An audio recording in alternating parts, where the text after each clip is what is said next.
Hello and welcome to the Jinhu Water Forest, famous for its beautiful lotus leaves, which today provide the backdrop to the sixth and final stage of the Tour of Taihu Lake, where Dylan Kennett is set to create history as the first New Zealander to win the race, while the battle for the two remaining podium spots sees three riders separated by just 2 seconds. Someone will miss out. Well, this is the course for the entire race. It's 7 days of racing, 630 kilometres. There's just one stage that remains. It all kicked off with an opening prologue. Stages 1, 2, 3 and 4, they were ideal for the sprinters. Yesterday, stage 5, the queen stage of the race with the climbing, it did eventually come down to a bunch sprint finish. It's just today, 73.6 kilometres that remains.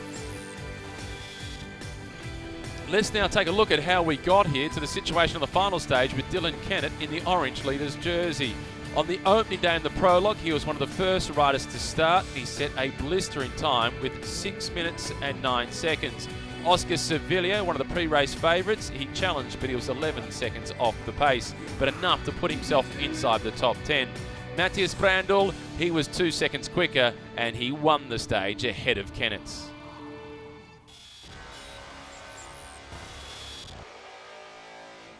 Stage 1, the Wuji Binhu circuit race, 88.8 kilometres. It was aggressive right from the very start. Former Colombian national champion rolled on, extended his lead at one point out to 37 seconds, but eventually the sprinters reeled him back in. And as they lined up, it was Benfato and Kennett shoulder to shoulder across the line. It took a photo to separate them.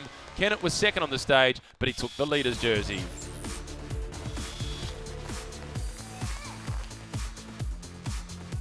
The start of stage 2, Kennett in orange is the overall race leader. Marco Benfato, having won the opening stage, was confident heading into stage 2. The Hong Kong rider crashing on the first corner of the day, eventually abandoning the race.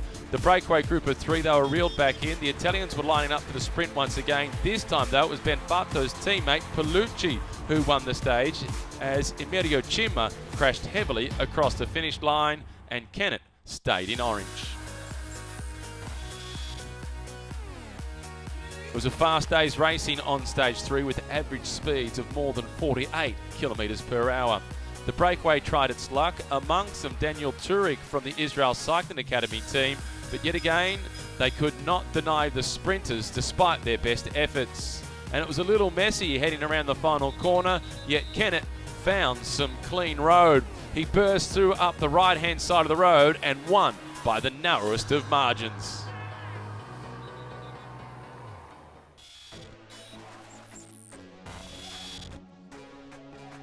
The New City Circuit race for stage 4, Kennett with 3 second place finishes and a stage win, extending his lead in the race for orange. Boris Valle, wearing the green jersey, the defending champion, was hoping to claw back some time. A strong 5-rider breakaway got out to an advantage of 1 minute and 30 seconds, but it wasn't enough to deny the sprinters. With a lap to go, it was all back together, and then the fast finishers once again had their way, as it was Matteo Paolucci who made it stage win number 2 for him, number 3 for the team. It was Benfato, his teammate, in second, Kennett still in orange. Stage 5 and the queen stage of the race expected to be the day for the climbers. Breakaway group of 6 riders at one point out to an advantage of almost 3.5 minutes. Tension approaching the base of the climbers. There was real battle for positions in the peloton, causing some crashes. On the major climb itself, Remy Rocher, the Frenchman from Dalco Marseille, was trying his luck. So too the great Spanish climber Oscar Sevilla, joined by Angel Madrazo. But St. George Continental, they controlled the climbers. Kennett held on, defended his orange jersey as Brenton Jones got free and took stage honours.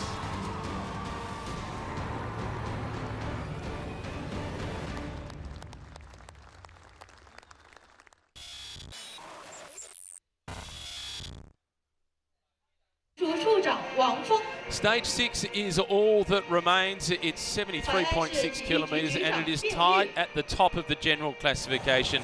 The top rider, Dylan Kennett, he looks comfortable with a 27-second advantage over his nearest rival, but the battle for positions on the podium, in fact, extends a fair way down. It's not just second, third and fourth who are in contention. As far down as Brenton Jones in 7th position. Jones, if he wins the intermediate sprint and takes the time bonus, he can move up to 2nd place. Brandel in 2nd position, 1 second behind him is Valet, another second back is Rain. It's then Vink, Chima and Jones. Any of those 5 riders could join Kennett on the podium. It's a game of musical chairs, and there's not enough chairs for everybody. It's then Oscar Sevilla, Daniel Churik and Matthew Zenovich rounding out the top 10 in the general classification. There was a change in the battle for the red jersey for the best Chinese rider yesterday, as Chen Liang Chen, who managed to move into the lead, and it was just Hu Li that stayed with that main group on yesterday's stage. Bei Ling Jun, who had been the leader of the red jersey classification, unfortunately slipped down to 3rd place. The wearers of the various jerseys, they all make their way up to the start as they get entertained before the stage gets underway by some local cultural activities, and they celebrate the lotus leaf, which is famous in this area. Brenton Jones all smiles at the sign-on, as much as he can be, with the tension and the opportunity perhaps to win another stage. He was super motivated heading into yesterday's stage. He got the win, and he's still looking for a contract for season 2020. Kennett looking slightly more relaxed than he was before yesterday's stage. His team around him is strong. Let's now catch up with the big contenders for today's stage. 就是很开心啊，可以拿到这件红衫，然后也是我加入这个车队的第一次的领旗衫，所以非常的开心。对对。Yes, the plan is like every day, try to control the breakaway and then make a good lead out for the final and hopefully win another stage. Yeah, it's really tight in there and everything can happen. We can and the others can really mix it up in the podium. So, yeah, every second counts on here. Yeah, we're gonna see what's happening with the breakaway and the intermediate sprint. Then try to keep second and keep my podium. Is the objective of the day. Just got to keep it together. It's a short stage, but I remember last year it was very windy with crosswinds, and us Kiwis and Aussies are good in the crosswinds. So today's a day where being heavier is actually good. So hopefully everything goes smoothly and nothing too crazy goes down. Well, he rode the course last year, and it's a very similar stage to what was in 2018. Stage 6, it's 73.6 kilometres. That all-important intermediate sprint comes almost exactly at the midway point of the stage, after 34.2 kilometres. There's a little bit of wind to contend with on the back end of the stage as they make their way alongside the lake, and then a right-hand turn with around about 1 kilometre remaining before they get the straight line through to the finish. Riders just about all set to get underway for the 6th and final stage of the 10th edition of the Tour of Taihu Lake. Dylan Kennett, he looks as relaxed as you can look before a stage such as this one. It's no procession. He does have a handy margin in the battle for that jersey. 27 seconds is his buffer over Matthias Brandel. And if you're looking at it objectively, you'd say that Kennett is secured. But it's so often been said that when you're in front, it never feels like enough. But when you're the rider who is behind, it seems like so much. The blue jersey, that is for the best young rider classification. That sits on the shoulders of Emilio Chima. He has an 18-second advantage in that classification, ahead of Eric Bigstrom from the Mimel cycling team. And in terms of the general classification, Chima is in 6th position overall. And just like Brenton Jones, and also Michael Vink, if things go according to plan for Emilio Chima today, he too could find himself on the podium inside the top 3 by the end of the race. And that would be a step up on what was a strong performance from him last year. Last year, Emilio Chima, he finished 3rd on the corresponding stage from yesterday, and he won the blue jersey. So far, he is on par from 2018.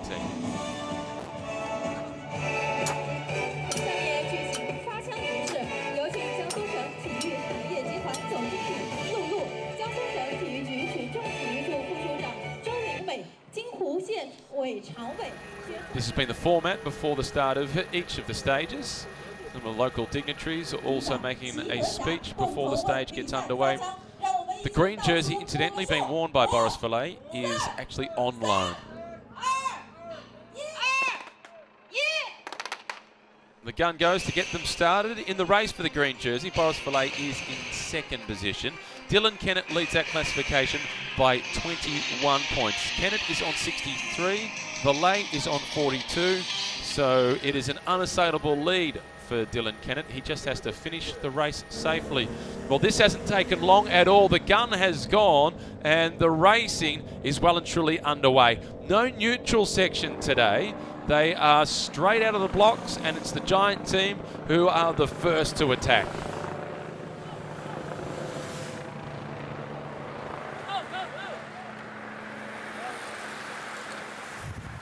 And you could hear a little bit of the encouragement up at the front, the go, go, go. This group trying to get itself organised. 2 riders from the Giant team, so they've got a clear plan of putting riders into the break very early on. This stage last year was won by Jakub Mareczko, who's been the most successful rider in the history of this race. He's won 18 stages, plus the general classification twice. The rider in the purple colours at the back of this group, that's Engel Madrazo. He was aggressive throughout yesterday's stage. He tried to break away. He went with Oscar Sevilla over the top of the climb for the final time. And he was a stage winner this year at the Volta a España. He's one of the riders in this race with the best credentials. And at the moment, with a breakaway like this, any of the riders that are just off the podium at the moment, such as Mika Ram from the Israel Cycling Academy team, that's a team that needs to chase and contain this breakaway. Ram needs to be in a position to contest the intermediate sprint, which comes with 39.4 kilometres to go. Number 12 at the back of the peloton, that is Matteo Paolucci. He has been the fastest sprinter in this race, statistically. He's won 2 stages. His team, Androni Giacottoli, they've in fact won 3 stages, as Marco Benfato, he was the winner of stage 1, the Wuxi Benhu circuit race. And it was a desperately tight photo finish that he managed to win there, just ahead of the current race leader, Dylan Kennett. Wanty Group Goubert, they're the team now actually doing the chasing. This tells us the story of the confidence of Boris Vallet. Vallet is in 3rd position overall. He's 1 second behind second place, which is Matthias Brandl. So Vallet obviously thinks, okay, I can out-sprint Brandl. I've got the measure of Mikael Ram, who's behind me. I want to contain the breakaway, and I'm going to take that 3-second time bonus at the midway point. I'm going to move from 3rd up to 2nd. That would be a solid performance coming here as the defending champion.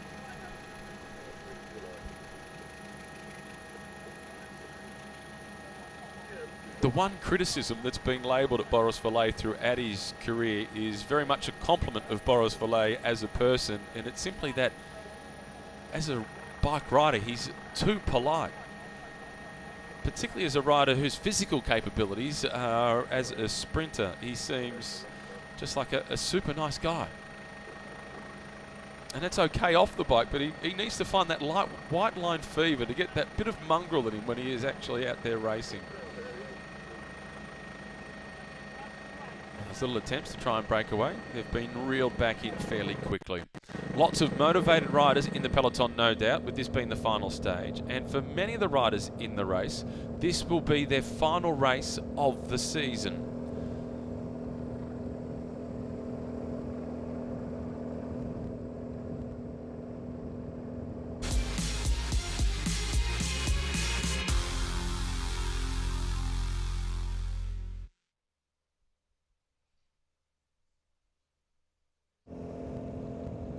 The navy blue colours of the Novo Nordisk team also trying to get themselves into the breakaway. They've been solid throughout the race. They've got a handful of riders well positioned in the general classification. Particularly Sam Brand, Andrea Perron and also Charles Planet. They were all in that main group yesterday. Perron is probably their best chance for the sprint finish today. In fact, yesterday, the Italian sprinter, Andrea Perron, finished in 8th position.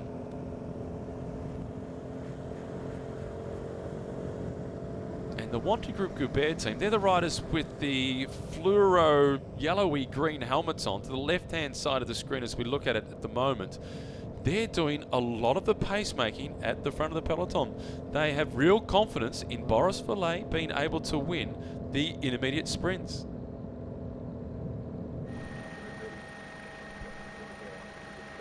So the blue jersey with the bright orange helmet on, coming down to the bottom left-hand corner of the screen, just poking out of the picture now. That's Eminero Ojima.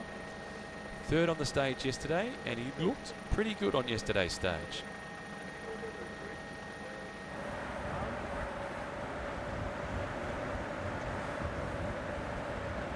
Down towards the back of the peloton. Just rolling along at the back of the peloton. This is Zamri, number 183, one of the Malaysian riders in the race. Rolling along at the back of the peloton, it is relatively easy because the wind is pretty neutral and the road surface is perfect.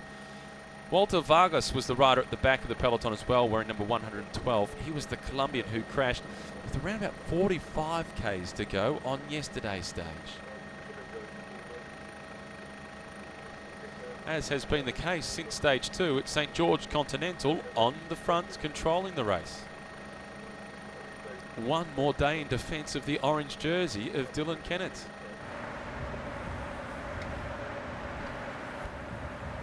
There he is, Vargas, 112.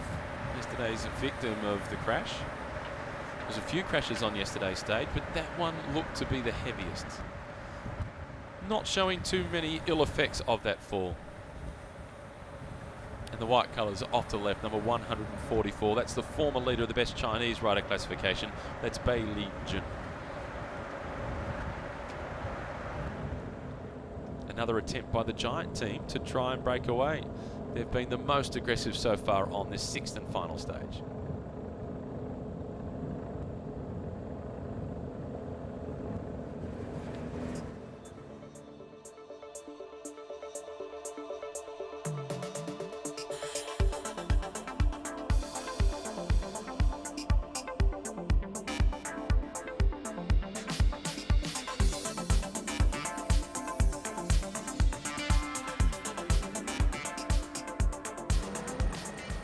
Sixth and final stage of the 10th edition of the Tour of Taihu Lake, and it is the pink and black colours of St. George Continental controlling the race for the man in orange, Dylan Kennett. He was 2nd on the opening stage, or the opening day of racing, which was a 5.5 kilometre prologue. He rode exactly the same time as what he did 1 year ago, but Matthias Brandl got the better of him by just 2 seconds. Since then, it's been Kennett who's been so consistent. He had 3 second-place finishes to start the race. Then he managed to win a stage. He's been 4th and 5th in the following stages. He now leads Brandl by 27 seconds. Brandl is who's in 2nd spot overall. Behind Brandl, 1 second behind Brandl in the battle for 2nd is Boris Valet, and it's Valet's teammates who are on the fronts. Last year, Boris Valet, he won this race overall. He wears the green jersey today, so he is pretty easy to spot within that peloton, and he wants to finish in 2nd place. His team are making those intentions very clear. And when Kennett spoke before the start of the stage, he spoke a bit about the fact that the wind is fairly strong today. And for the Wanty Group Goubert team, a team that we see ride the Tour de France, it's a team that rides well in the crosswinds. The wind at the moment is coming from the right-hand side of the screen across to the left. That's why they're riding in that diagonal formation that they are at the moment. As Tom Hubbard it is who's riding at the front for St. George Continental. They're wanting to provide protection, shelter from the wind for their teammates and their teammates only. There are no free rides in this peloton.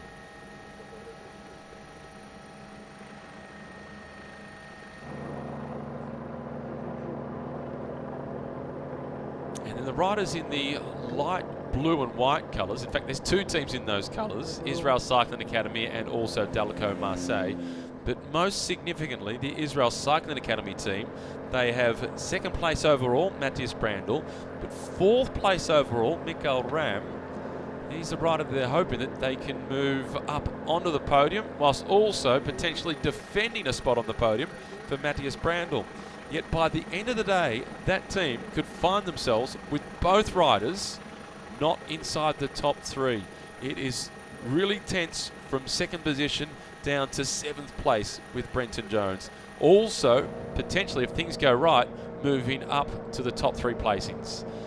And this is one of Jones's teammates in the light blue colours from Delco Marseille on the attack.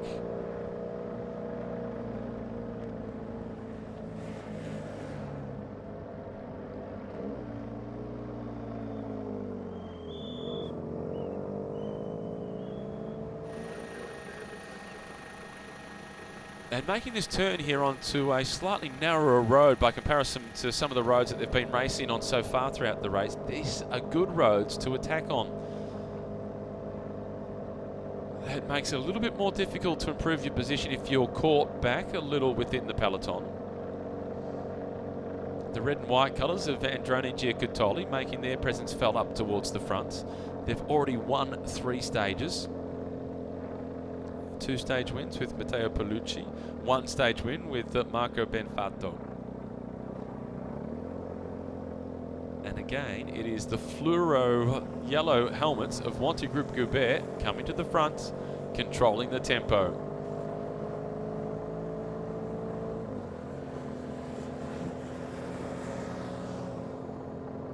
So to Tom Hubbard, that is Tom Hubbard in the pink and black colours now right at the front of the peloton. Kennett moving up the left-hand side in the orange colours. Beautiful region that they're now racing through in Jinhu, famous for its lotus leaves. Also, there's plenty of rivers and lakes in this county, a dense water network, rich aquatic animal life and plant life here as well. Famous for its soft-shelled turtles, crayfish, hairy crabs, lotus roots, and glutinous rice. In fact, it's known as the hometown of fish and rice. The riders wearing number 205, 206, sitting down towards the back of the peloton, they're the riders from the Hong Kong team. They're all really young riders on that team. In fact, the oldest rider on that team is just 21 years of age. They've found the going a little tough. They've had 2 of their riders abandon the race as a result of crashes. But for those that are still here, still surviving, a great learning experience. And with the narrower road today, you can feel more tension within the peloton in that fight for position to be up towards the front.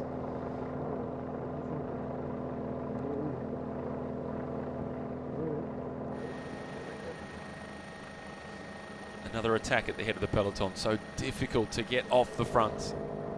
This is the Hong Sheng team that's now making a move.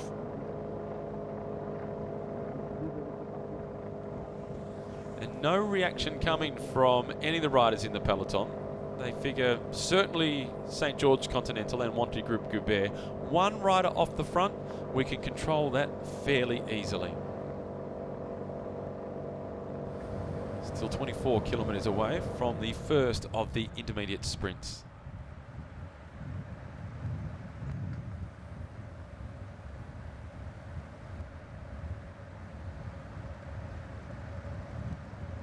Yet with the trees making their way along here, they're getting a bit of protection from what wind there is.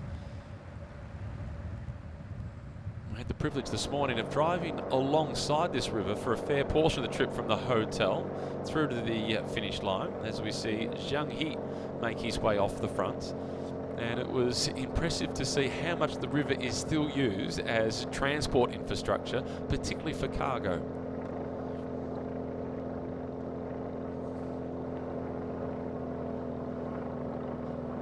It was notable yesterday in the Chinese classification that just 2 riders eligible for that classification yesterday survived in the main peloton over the top of the climb. 30 riders in the race eligible for that classification, and you couldn't help but feel sorry for Bai Lingjun, who had led that classification right since the very start of the race. He got dropped the second time up the climb. He fought his way back to the peloton, but then got dropped the third and final time up the climb. Wasn't quite able to rejoin and ended up conceding 2 minutes and 28 seconds. Bailey Jun has now slipped to third position in that competition. Chen Chen Liang is now the leader of that competition wearing the red jersey, and understandably so, is super proud to be in the red jersey as the leader of the best rider from the Greater China region.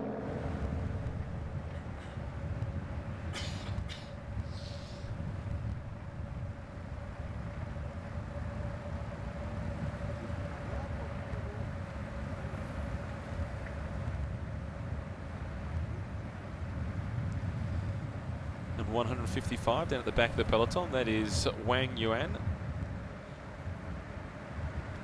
The youngest riders in the race at just 19 years of age. He's ridden a few races so far this season with the team. This will be the first of the tours in China that he's managed to finish. He ended up abandoning the Tour of China 1. He abandoned the Tour of Qingtai. He also abandoned the Tour of Taiyuan.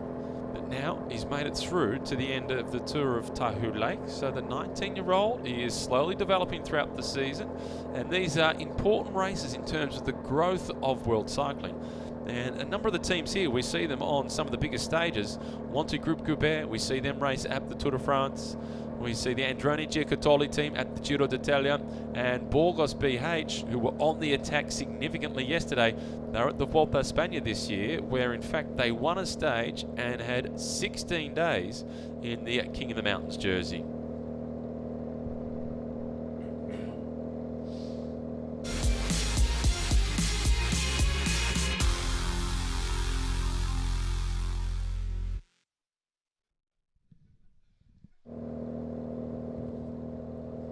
Solo breakaway attempt looks as if it is just about over.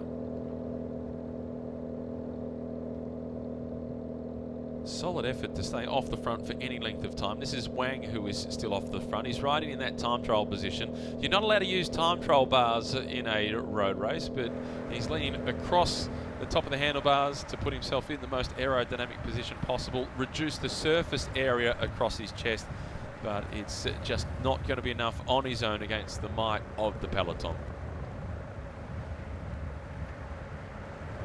Number 32, this is Simon Carr from the Delco Marseille team, the young Brit riding with this squad. He looks as if he's been fitting into the team quite well. Number 144 in the white colours, that is Bai Lijun, the former leader of the best Chinese rider classification. One of the important elements for Simon Carr in terms of integrating into the Delco Marseille team is that he speaks fluent French. As a foreigner into a team, being able to speak the language always is appreciated by the team, and it certainly separates you from some of the other foreigners that join that team in terms of speeding up the integration. The other way to integrate into the team really quickly is win a lot of races. That keeps everybody happy. Particularly given that in cycling, whatever prize money is won is put into a pool and everybody shares it. So you don't win individual prize money for yourself, you put it into the pot and split it between each of the riders on the team.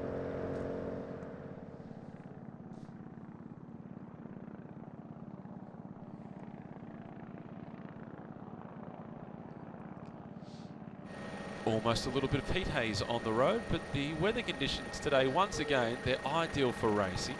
The clearest blue skies that we've seen throughout the race this year, and that you might attribute to the fact that it's been slightly windier than it has been throughout the race up until this point. Get the impression that Wanty Group Goubert, their strategy is to have a stranglehold on the race, just use two of their riders up until the intermediate sprint to make sure it's all together and give Boris Vallet every opportunity to get that all-important 3-second time bonus and move from third place overall up to second place overall. It would take a miracle for Boris Vallet to claw back his deficit on Dylan Kennett. 28 seconds is the gap between third place and first.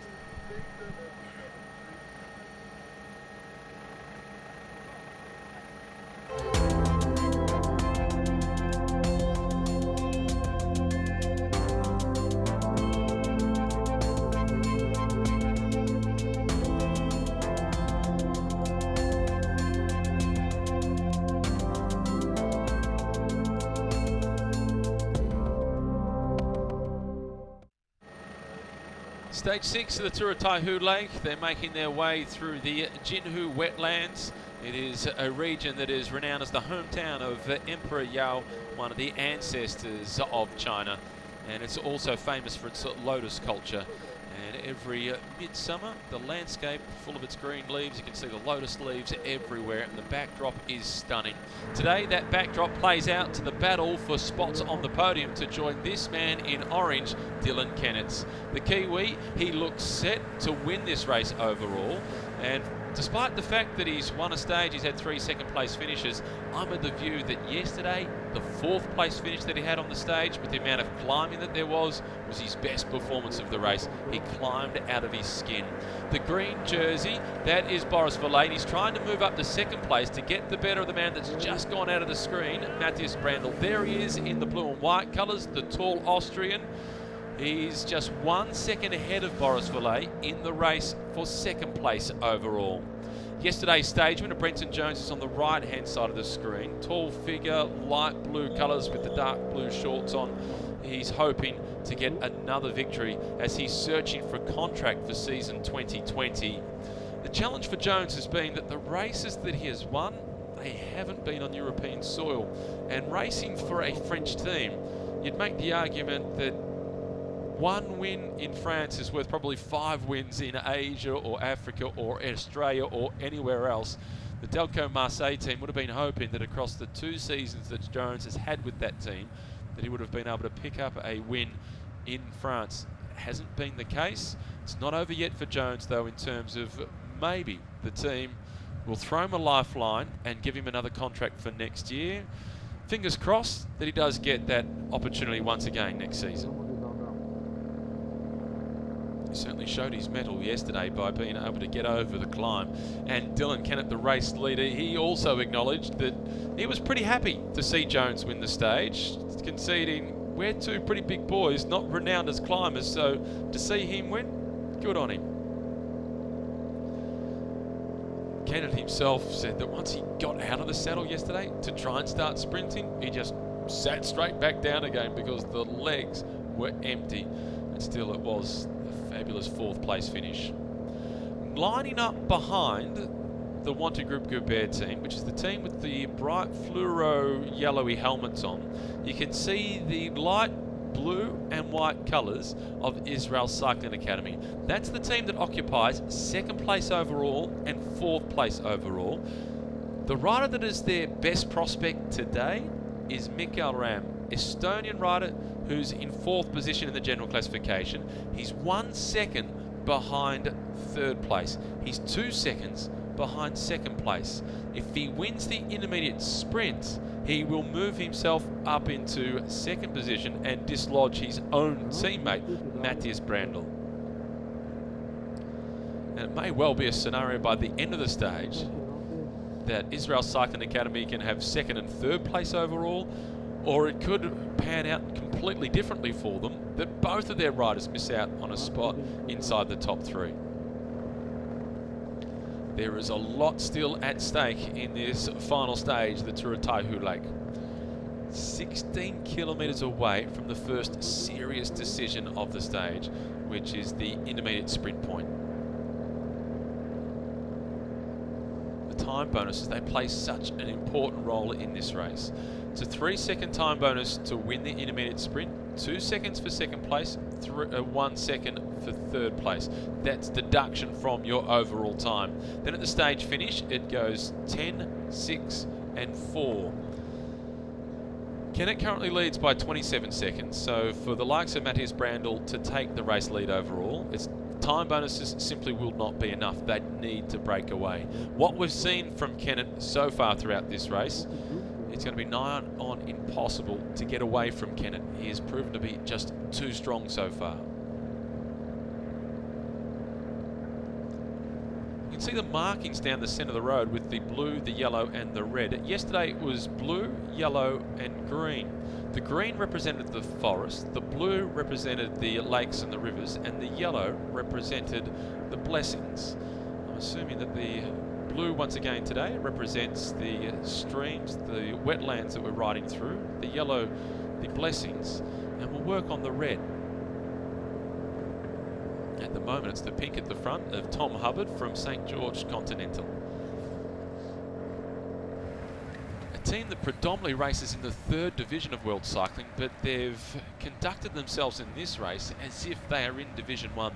They've ridden with no fear of some of the biggest squads within the race. Wanty Group Goubert, the team of Boris Vallet, that's a team we see in July in the biggest race on the planet. They ride the Tour de France. St. George Continental, their team budget would be equivalent to perhaps one rider at Wanty Group Goubert, the biggest rider on the squad, mind you, but their budget is insignificant by comparison to Wanty Group Goubert.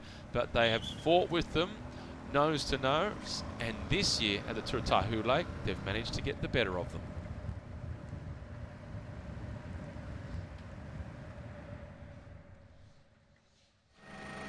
This is the Jinhu Emperor Yao ancient city, and this is one of the most influential emperors in Chinese history, Emperor Yao.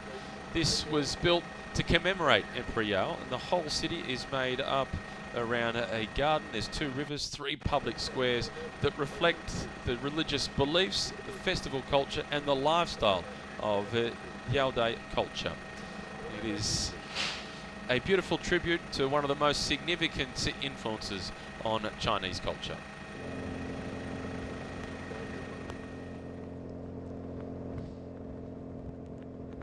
The St. George Continental team, they've been at this race for the last couple of seasons. Last year they ended up finishing in 2nd position overall, and that was with one of the climbers on their team, Ben Dybel.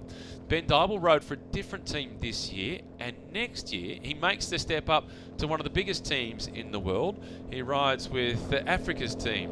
It's Dimension Data this season. Next year it will be NNT. But it just goes to show how important this race can be in terms of a stepping stone to the biggest squads in the world. Moto 3, this is known as reality TV. It looks so easy and as if they're just cruising along at the front of the peloton, but stuck in the gutter, forced into the wind a little bit at the rear end of the peloton, life is a lot more difficult.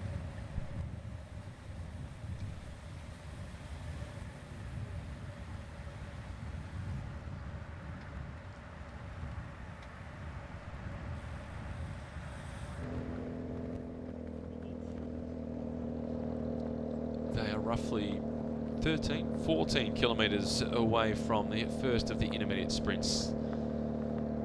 Kennett looking like a real leader within this peloton. You can see him at the front in the orange jersey. A few hand signals, a conversation, having a chat to not just his teammates but riders from other squads. Having a chat now to Michael Vink, a former New Zealand national road champion, also former New Zealand national time trial champion.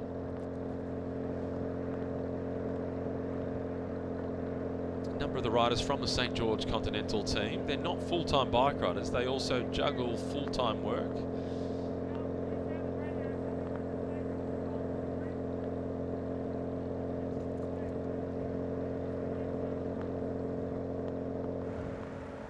Would like to have been able to eavesdrop on that conversation just a little bit closer. Some Tuesday morning fishing off in the river.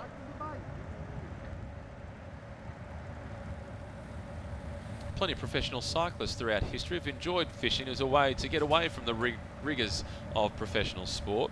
One of them most famously is the great American cyclist Greg LeMond, a 3-time winner of the Tour de France, whose favourite pastime to escape professional cycling was to go fly fishing.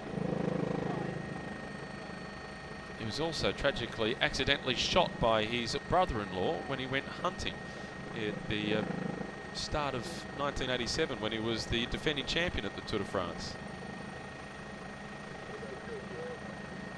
Skoda vehicles at the back of the peloton. Skoda also sponsoring the green jersey, which is on the shoulders today of Boris Vallet.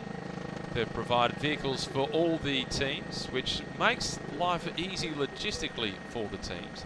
They all know the Skoda vehicles from those cars being used regularly throughout the races in Europe, that they can transport the bikes over here. They don't have to worry about the vehicles. They've got reliable cars once they get on the ground.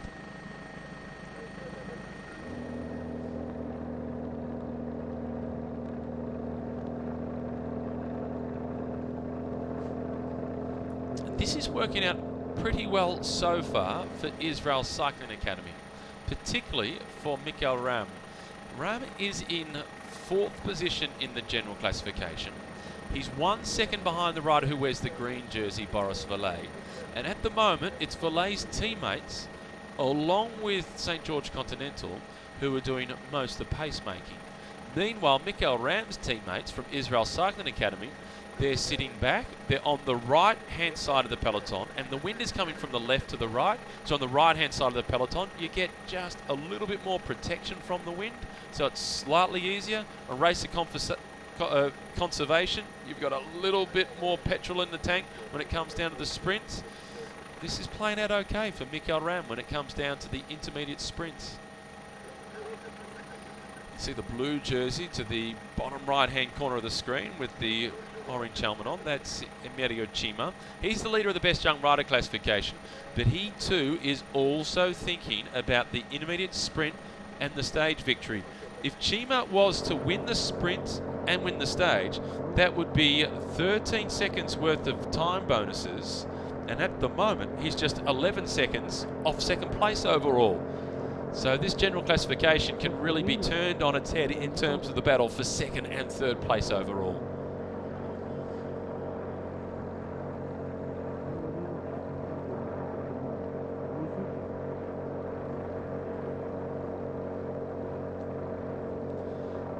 So just inside 50 kilometres remaining, it's the St. George Continental team in complete control of the race.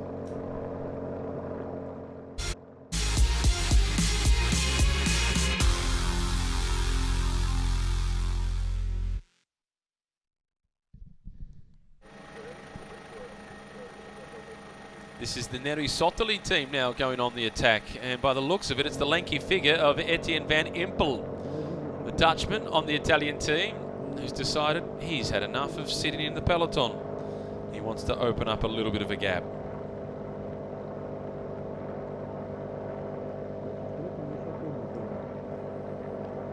The 25-year-old Dutchman who's been fairly quiet in the race so far. We haven't seen a lot of him working for himself. He's been more interested in trying to support his teammate, the Italian sprinter Luca Pacioli. But Van Impel now has got a slight lead on the peloton, but as you can see, there's no reaction coming from St. George Continental. In the overall standings, Van Impel is 1 minute and 1 second down in the general classification. They've got good depth, the Neri Sottoli team. They had every single rider on their team. All 6 of their riders were in the leading group yesterday. And despite that, they couldn't quite get themselves up for the stage victory. Their best performer yesterday was Luca Pacioli. He finished in 5th position. They're just on the brink. They're there, but not quite quick enough.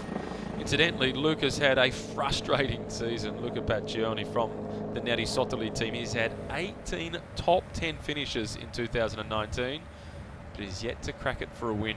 This could be his final chance.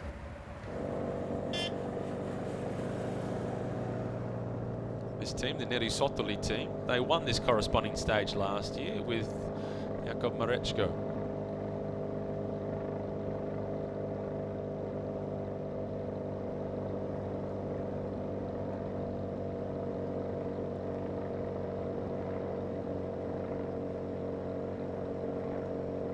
Van Impel is the only non-Italian on this squad. And from the outside, watching his interaction with the team, it looks as if Etienne is fitting in quite well with the rest of his teammates.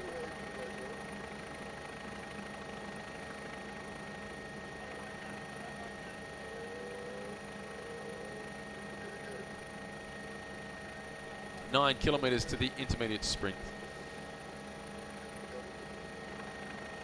And I suspect that Israel Cycling Academy will come to the front if Etienne van Impel gets too much further ahead of the peloton. They want to make sure that Mikael Ram is in with a chance to take the 3-second time bonus.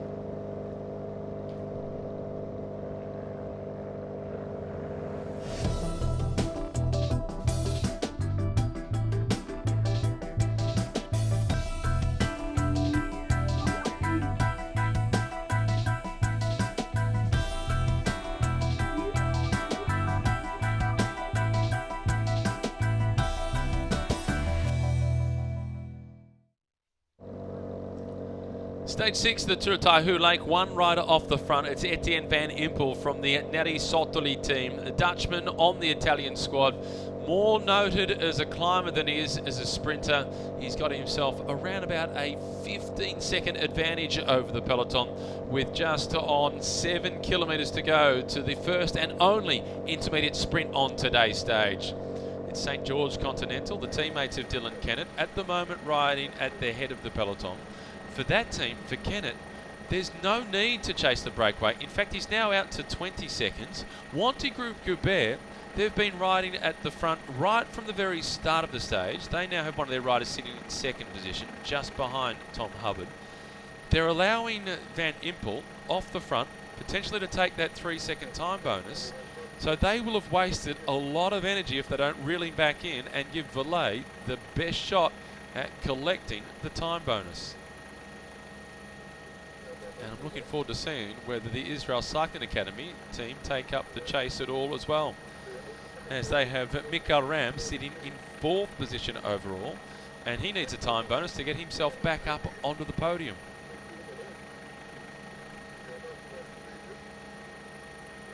So Van Impel is throwing a spanner in the works to the plans of some of the teams in the race. A little sneaky look across the shoulder. Etienne, it's 23 seconds. He showed a lot of promise as a junior. He came up through the Rabobank development team, which is the squad that we now know as Jumbo Visma, a team that this year collected 3rd place at the Tour of Italy, likewise the Tour de France, and then won the Tour of Spain. An incredibly strong team. Didn't quite get the offer to go to their #1 squad. He then spent a few seasons with the Dutch Rompot team before going across to inCycle.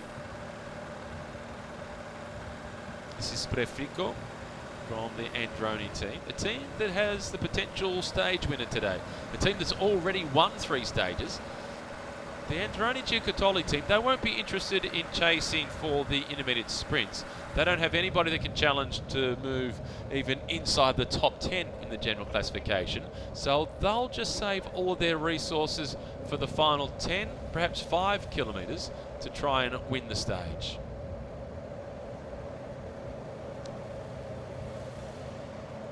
Roughly 5 kilometres to go to the intermediate sprint. And Van Impel out to a 32-second advantage. This might be enough for him to hold on to collect the time bonuses on his own, riding at 45 kilometres per hour.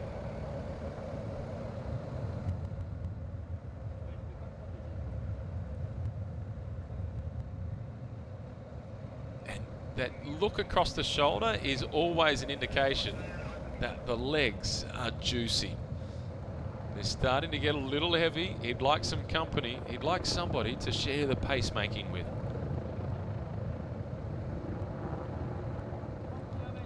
But at the moment, to try and bridge across to a 34-second gap, it would end up dragging pretty much the entire peloton across with them.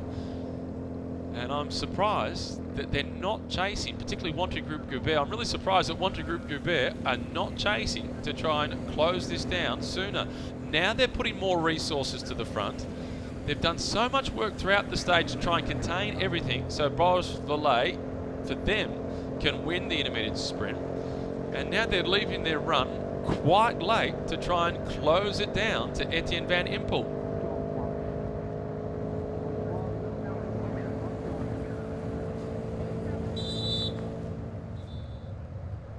It's now starting to come back down, 28 seconds. Wanty Group Goubert, they really want to put Boris Valet in with a chance to win this intermediate sprint. And the Israel Cycling Academy team, it's well within their interests also, even though Wanty Group Goubert are trying to take the spot of their rider Matthias Brandl, Mikael Ram can potentially take the spot of Boris Valet. He's also from that same team of Brandl, Israel Cycling Academy.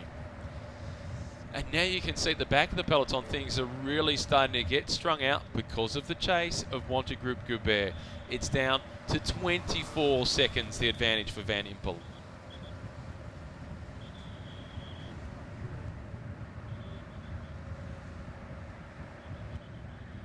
Tailwind at this point. The speeds are up at over 45 kilometres per hour. 116 at the back of the peloton. It is Tejada, who next year will be riding with the all-powerful Astana team. This is getting more serious now. You can see the body language at the front from the Wanty Group Goubert team. The shoulders are rocking from side to side. No longer St. George Continental having to contribute to the chasing, because Wanty Group Goubert, they're taking full responsibility for the chase. 18 seconds. 3 kilometres to the sprints.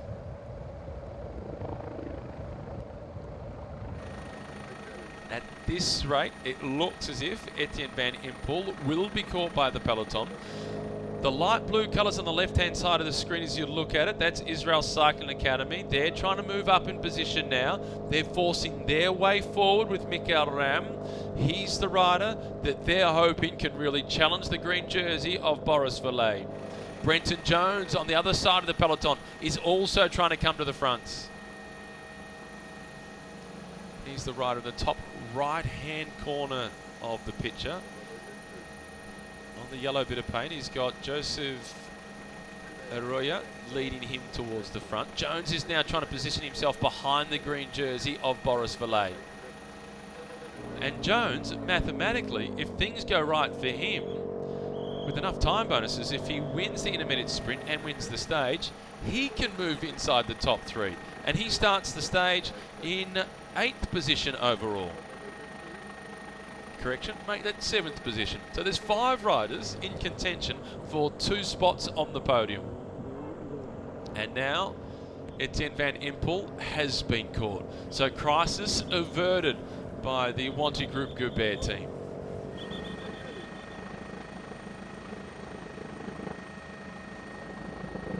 They just had that little moment of panic when the advantage got out to 34 seconds. They got a lot more serious about their chase to try and close things down. And now they've taken one of their riders off the front to try and save some energy to get more riders in a position to support Boris Valle. Unfortunately for Wanty Group Goubert, they make the turn out onto a wide open road, and now this is an attack by Matthias Brandl, long range, time trial specialist. This is an attempt to try and defend second place overall. The winner of the prologue, he's got himself a little bit of a gap, and Matthias Brandl will be really difficult to catch. This is a hard way to win 3 seconds, but this is the best prospect Matthias Brandl has to collect those 3 seconds. I like it. This is a good move by the big Austrian. Former world record holder in the 1 hour on the track, covering almost 52 kilometres in an hour. And you can see the panic stations now for Wanty Group Goubert. They move themselves up to the chasing. The green jersey of Boris Valle, directly behind him is Mikael Ram. That's the teammate of Matthias Brandl. So if it doesn't work out for Brandl, Mikael Ram has got himself in the ideal position behind Boris Valle. The 1-2 trick from the Israel Cycling Academy team. It's a good move. Brandl's been caught. Hasn't quite worked out for the Austrian. And now Mikael Ram up alongside the green jersey. Boris Valle, the look across the shoulder. Now the lead out starts. Boris Valle in green. He opens up. Mikael Ram is the rider that's just behind him and now is trying to challenge. Paolucci is also coming. Valle, or is it tight on the line? We'll wait for confirmation. It looks like it was Mikael Ram that got there ahead of Boris Valle, and that will move him into a podium position, but we will wait for confirmation of those results.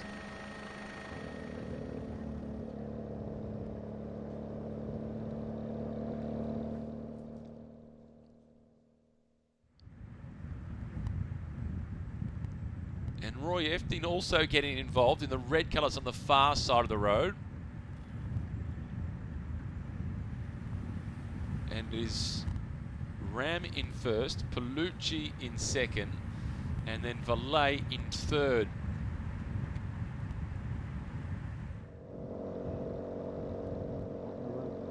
So now in terms of the general classification,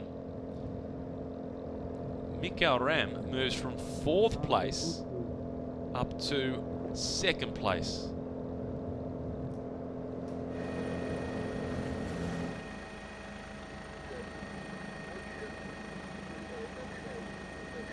We just looked through the gaps with Boris Valet and Matthias Brandl.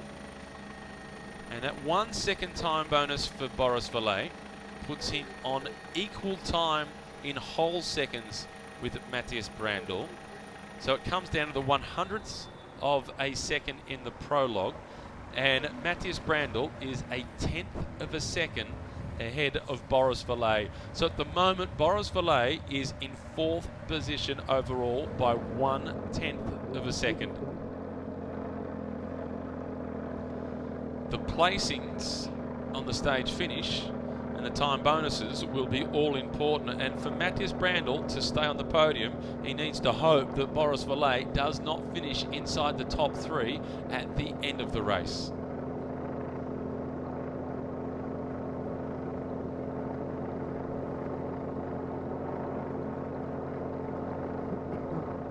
For the St. George Continental team, they just take over control once again at the front of the peloton.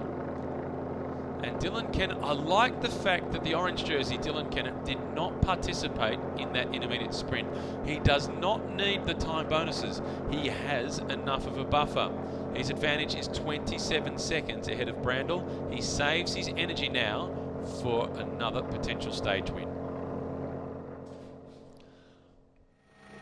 That is incredibly close.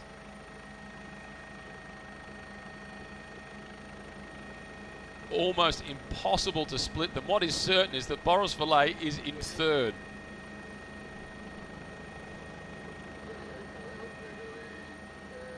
And I'm surprised to see Paolucci actually getting involved in the sprints. Perhaps he's thinking about points classification and moving up to 2nd place in that competition. He's not in a position to be able to win that competition overall, or maybe he figures it's just a good opportunity for him to improve the legs. And in fact, the rider for the Israel Cycling Academy that finished in 2nd place was Itamar Einhorn. So it was Reim they were trying to lead out Reim, but he finished in the minor placings. So Boris Valet has collected the all-important 1 second time bonus, so that changes the conversation entirely. The rider for the Israel Cycling Academy was Einhorn, not Mikkel Reim. So what that does for the general classification is that moves Boris Valet up into 2nd place.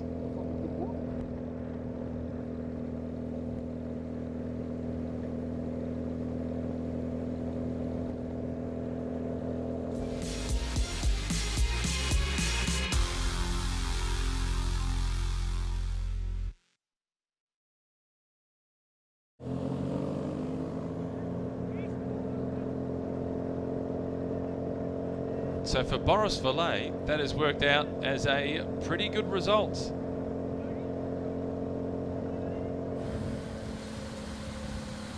Third position in that intermediate sprint, so he gets a 1 second time bonus, which continues to leave him in 3rd position. So the general classification is still the same order, but Matthias Brandl and Boris Valet are now both at 27 seconds behind Dylan Kennett. But Brandl is a 10th of a second in front of Valet in 2nd position overall, based on the 100ths of a second that go back from the opening prologue. It literally could not get any tighter at the top of the general classification.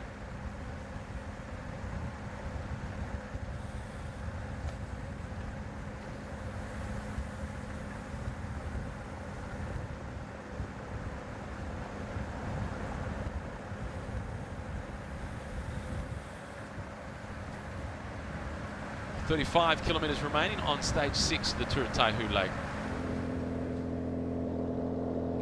Everything going according to plan for St. George Continental. They're watching the other teams do battle for the intermediate sprints and the time bonuses. So no time bonus collected there for Emilio Cima, Michael Vink or Brenton Jones, which means that those riders who started the day in with the chance to move inside the top 3 in the general classification, certainly for Cima and Jones, they now can no longer get onto the steps of the podium. They needed the 3 seconds there, plus the 10 second at the stage finish. Boris Valet will be getting the news back from the team car as to the outcome of that intermediate sprint, and he'll be pretty happy with how things played out.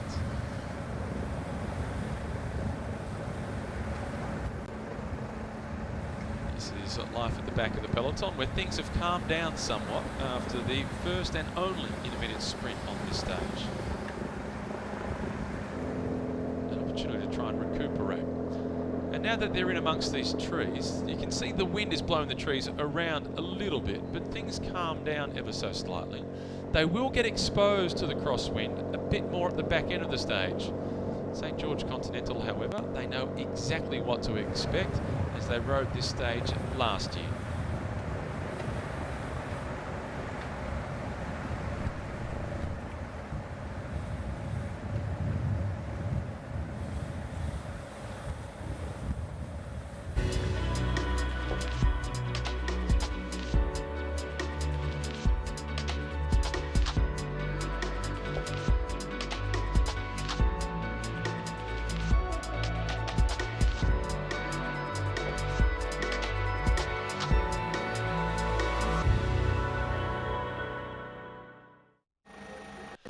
Stage 6 of the Tour of Taihu Lake, and the all-important first intermediate sprint has seen Boris Valet finish in 3rd position, collecting a 1-second time bonus, which has enabled him to hold on to 3rd place overall. He's moved to equal time with Matthias Brandl, and the gap between those two goes down to the 100th of a second from the opening prologue on the first day of racing, and it's the Austrian who's still in 2nd place overall. The red jersey that sits on the shoulders of Chen from the Mi Mil Pro Cycling team. The young Chinese rider rode brilliantly throughout yesterday's stage, and he's now moved himself to the top of the battle to be crowned as the best rider from the greater Chinese region. He's 25 years of age. It's his first season with this squad and his first opportunity to wear a leader's jersey in any major tour. Here's a look at the sprint. The Israel Cycling Academy team, they were trying to do the lead out for Michael Ram, but it was Einhorn who was at the front. And as he saw Boris Valet challenging, he did the right thing of trying to hold Boris Valet off. Palucci came through ever so quickly. Valet finished in 3rd position, and that gave him a 1-second time bonus. For the Israel Cycling Academy team, the rider that you can see going across the line in 6th place in the light blue and white colours, that's the rider that they wanted to go across the line in 1st position. As he's the man who started the day in 4th place in the general classification. And you could see Einhorn, who was leading them across the line. He's looking across the shoulder. Michael, where were you? I was trying to do the job for you. So much for the best laid plans. What I did like about the strategy from Israel Cycling Academy was the late attack from Matthias Brandl.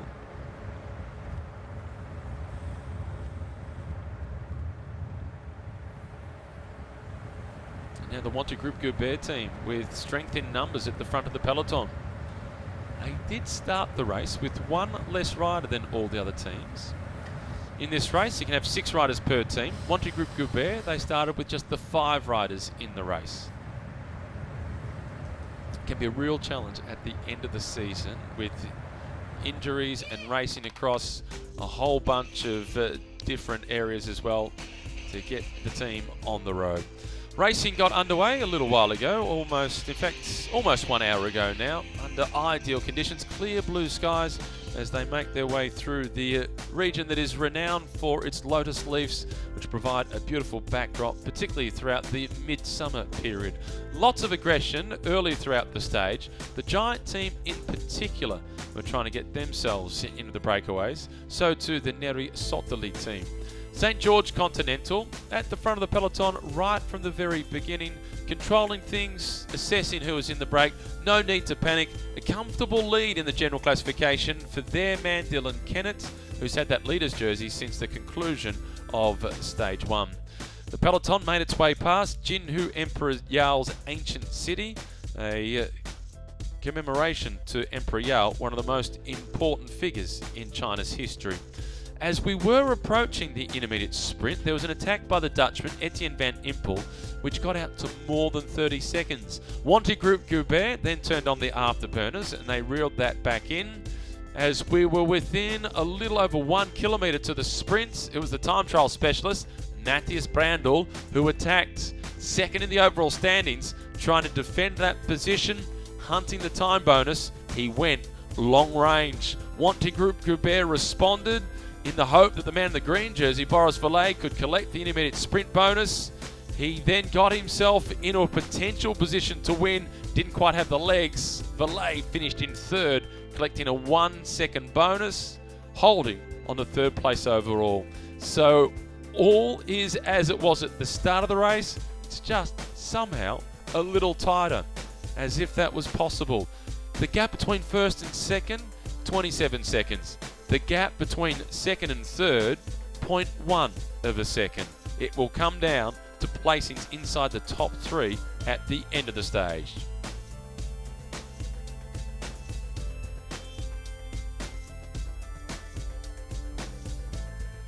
Once again, the rider in the red and white colours, that is Matteo Paolucci, showing himself as a potential stage winner.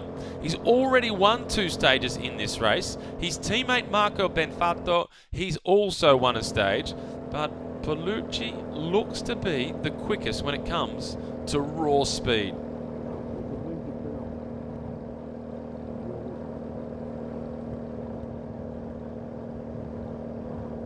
This is Zhang He once again trying to attack to get off the front of the peloton. This is his second attempt to try and break away.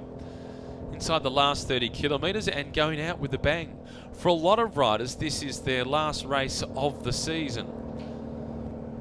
And for some riders, like Brenton Jones, the winner of yesterday's stage, he's concerned that this might be his last professional race. He doesn't have a contract for next year, and he's hoping that yesterday's win will be the ideal advertisement to pick up a contract for 2020.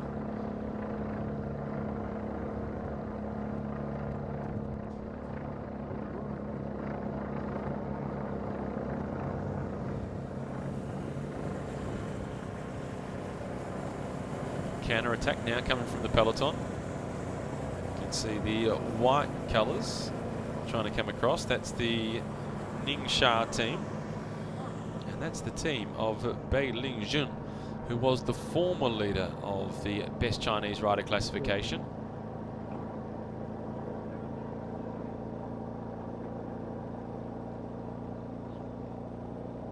And I thought it might have been him trying to come across, but it's not. Bei Lingjun is normally pretty easy to spot. He's got a big tattoo on his right leg, and he's got a couple of big tattoos on his arms as well. No concern from the St. George Continental team. They're fairly content that they can contain this breakaway group.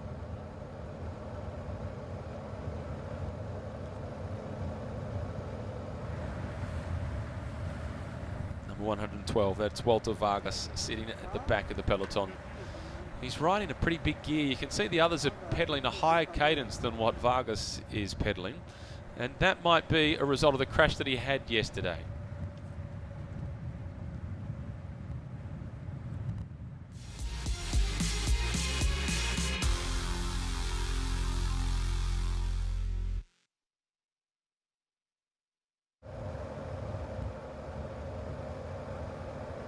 In the shadows of stage 6, the Tour of Taihu Lake, one rider off the front, another trying to come across. Wanty Group Goubert looking to see if they can set up for a stage victory for last year's overall race winner, Boris Valet.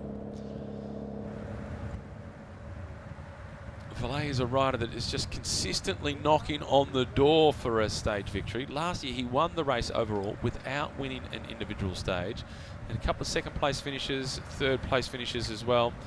Good opening prologue. The time bonuses then, as we see, it's Miao, in fact, who is off the front. 19-year-old from China. His teammate attacked at the very start of the stage. They also have Zhang on this team, who's a pretty good sprinter.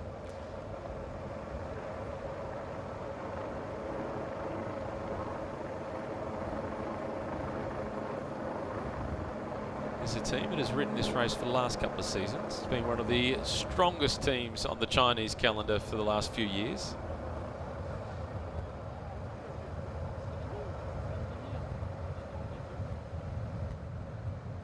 The hips and the back are really starting to rock and roll. Just like Etienne van Empel, who was off the front on his own, heading towards that first intermediate sprint, he could really do with some company. You can see how comfortable it is sitting back in the main peloton. It's 30% easier sitting behind someone than it is having to do all the pacemaking yourself with your nose in the wind. 125, that is Chen, the leader of the best Chinese rider classification. He doesn't like the jostling for position, but as we found out yesterday, he is pretty good when the road goes uphill.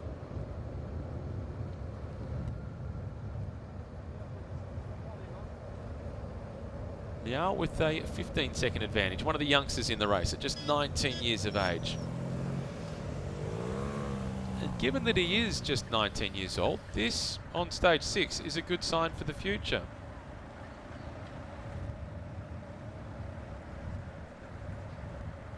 Now what we're also learning about Chen is that he's pretty sociable. Sitting down the back of the peloton, having a chat to Zhu Yi, who rides for the Giant cycling team. Kun Bale team now also going on the attack in the blue colours to see if they can bridge across to Miao, who's still off the front on his own, but his advantage has been reduced to just 10 seconds.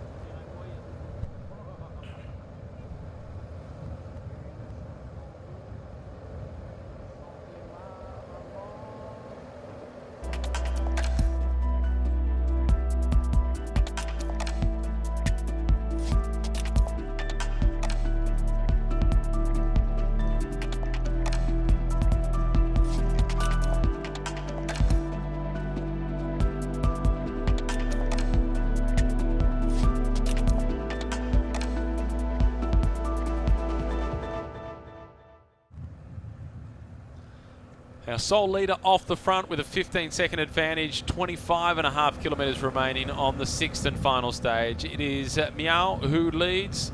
He's a fair way down in the general classification, so no concern at all for the overall race leader. Miao is at 3 minutes and 40 seconds behind the orange jersey of Dylan Kennett.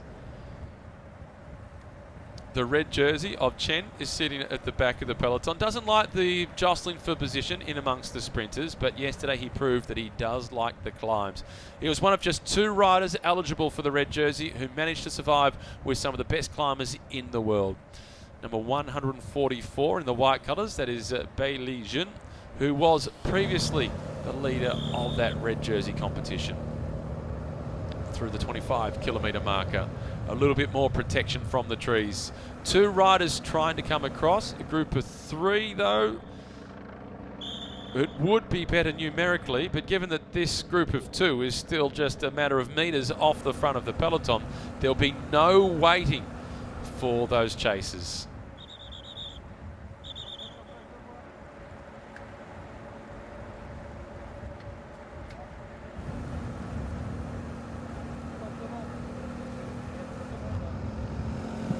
Bow the head from Miao as we can see the 2 chasers who've been reeled back in. Tom Hubbard again at the front.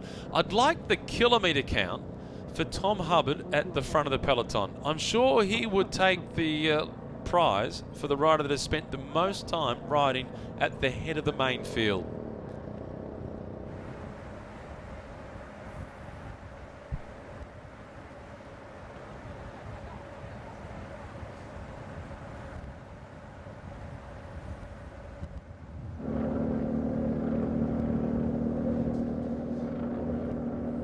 The advantage from Miao slowly being chipped away at.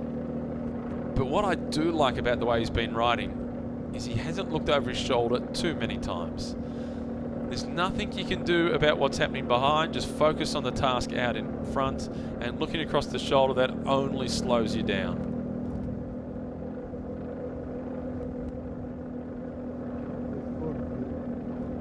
It's a team that's always been looking to try and get themselves into the breaks.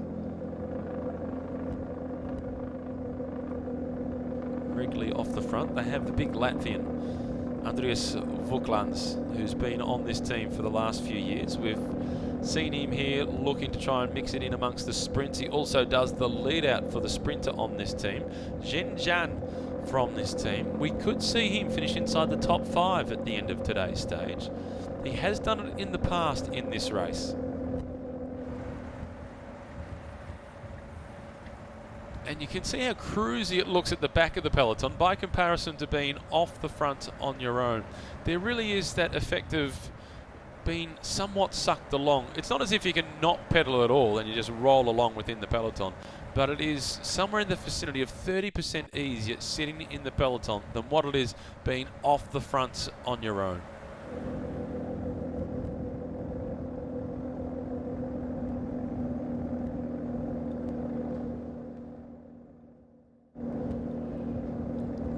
Few more little attacks as the road opens up. They make their way alongside the lake fairly shortly, and that will expose them potentially to a little bit more crosswind. Two riders in the light blue colours of the Kunbal team in amongst the action. Likewise, the Giant Racing team, who was the team that really attacked aggressively right at the very start of today's stage. One intermediate sprint has been contested so far, and Matteo Palucci once again has shown himself to have some really fast legs. He is the favourite, I think, to win the stage today based on the way he contested that intermediate sprint. But we don't know just how many fuel tickets Dylan Kennett has got left. Smartly, Dylan Kennett, the overall race leader, did not contest that intermediate sprint. There's no need to. He doesn't need the time bonuses anymore, saving the resources to try and collect yet another stage win.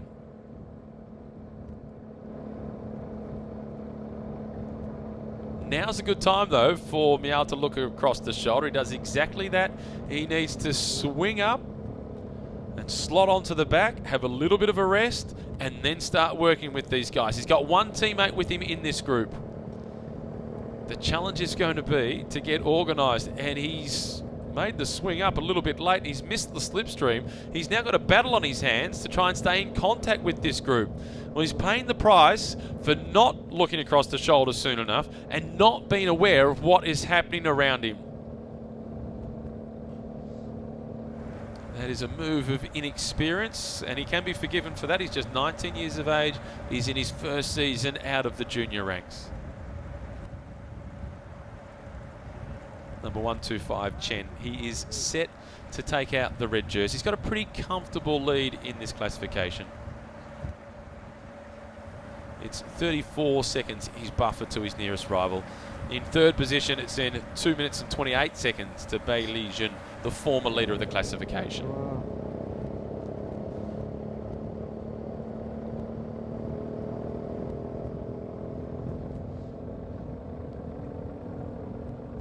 Background, Miao is still battling to try and get on the wheel of the other riders breaking away from the main peloton. On this stage last year, the breakaway almost survived. With all the wetlands here, it's not just the fish life that we get to enjoy in the lotus leaves, but plenty of bird life as well.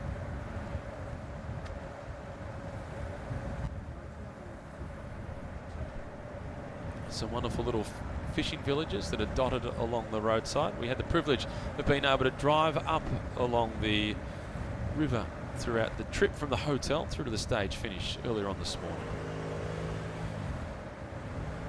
Down the back of the peloton, looking for number 185. He's not quite there. A couple of his teammates are there though. Yusuf Regugu could be a chance on today's stage. The team in the black and the red colours, a predominantly Malaysian team, but Yusuf Regugu, he's an Algerian rider who is a pretty quick sprinter. Simone De Rosa, number 53, he's going straight back past this peloton. He's been to the team car. He looks as if he's just collected either some instructions or a little bit of something for their team sprinter. Luca Pacioli is the sprinter for the Neri Sottoli team, and he's not without a chance of winning the stage today, Luca Pacioli.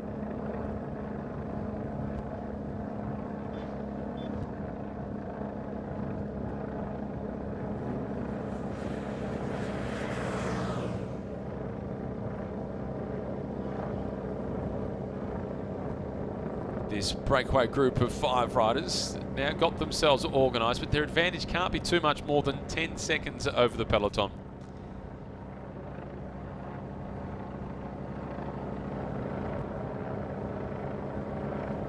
Still a fair bit of work being done by the St. George Continental team. This is a great defence of the orange jersey of Dylan Kennett.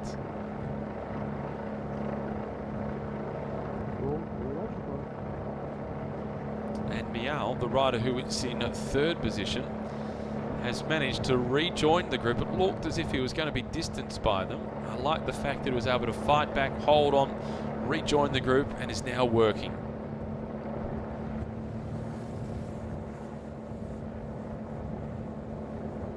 Good bounce back by the Giant cycling team. The team in the dark blue and white colours off to the left-hand side of the screen. All their riders missed out on making it into the front group yesterday, but they've got themselves on the front foot today, regularly getting into the breakaways. Then at the back of the peloton, this is Zhu, number 86 from Giant. The riders in the light blue colours from Hong Kong cycling team. It's been a sharp learning curve for that squad. Two of their riders have had to abandon the race, one of them as a result of a crash. The others are all 19, 20, 21 years of age. And they're learning from some of the most experienced professionals in world cycling.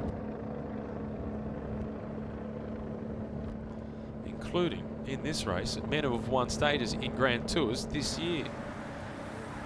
Damiano Cima, whose brother is wearing the blue jersey, is the best young rider, was a stage winner in the Giro d'Italia this year. And Angel Madrazo was a stage winner at the Volta a España. So once again, Israel Cycling Academy, they're taking a back seat. They're letting St. George Continental and Wanty Group Goubert do the pacemaking.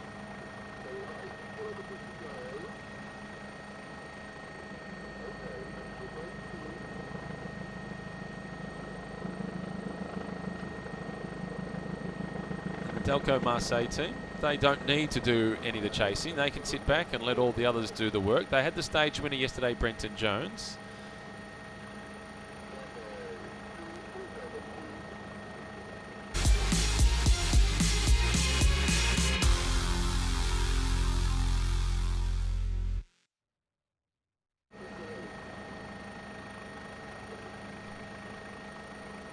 St. George Continental along with Wanty Group Goubert controlling the peloton just as they have right from the very start of this, the sixth and final stage of the Tour of Taihu Lake. The battle for positions on the podium, that was contested for the first points on offer at the intermediate sprint. That was at the midway point on the stage, almost exactly at the midway point on the stage. And it was Valet collecting a 1 second time bonus for third place. Has him locked together with Matthias Brandl. But Brandl is still in second position on a count back from the prologue by 0.1 of a second.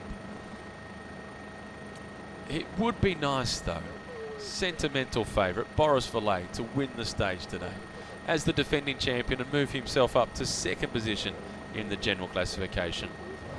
His team has taken a lot of responsibility for the pacemaking. It's the breakaway group. Zheng it is in the blue colours that rolls through at the front.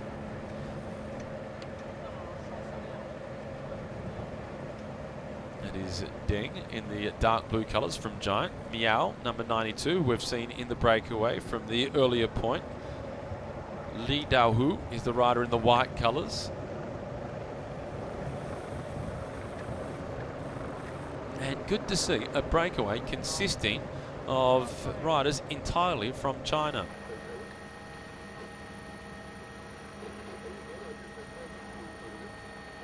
Showing the growing depth of Chinese cycling and that they're not intimidated by teams that ride in the big races right around the globe, that ride in the tours of Italy, France and Spain. They're on the front foot, the final stage. It is all chips on the table this afternoon. And number 92, Miao, is one of the youngest riders in the race at just 19. Number 145, this is Li, 23-year-old who just joined the team in August of this year. Number 94 now coming through to the front. Another 19-year-old, he's young. Bit of conversation at the front to try and encourage each other to keep on going. The rider for the Giant team, number 84, that is Deng. He's in his third season with this squad. He's been with them since he stepped up from the under-19 category into the seniors.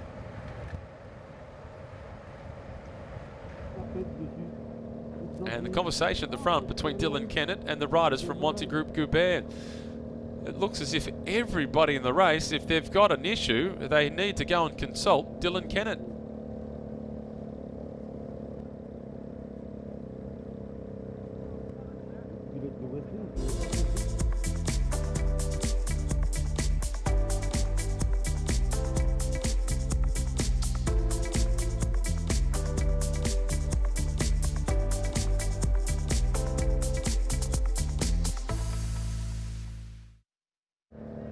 The 10th edition of the Tour of Taihu Lake is coming down to its closing stages. This is the 6th and final stage. It is the St. George Continental team in the pink colours at the front, defending the orange leader's jersey of Dylan Kennett, who has looked unflappable right from the very start of this race.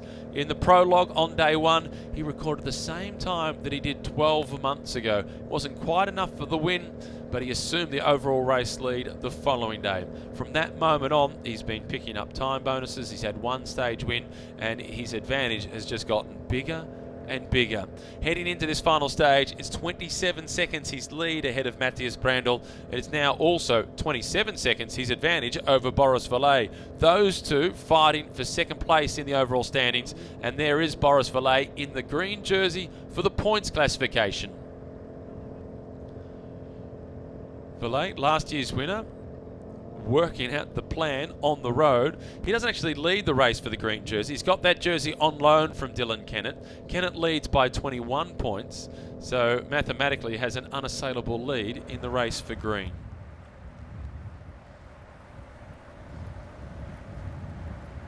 Down at the back of the peloton, this is Ho Kwan Hee from the Hong Kong team. 19-year-old who earlier on this year finished 15th in the under-23 road race at the Asian Games. Good spot to be in the shade. It is a beautiful sunny day in the Jinhu region, famous for its lotus leaves. This group of five, they're working really well together. Number 92, Miao, the man who started it all, and it looked for a little while as if he might have been distanced from the breakaway group, but he fought his way back. He got onto the wheel, he took a moment's rest, and ever since then he's been working with his other companions.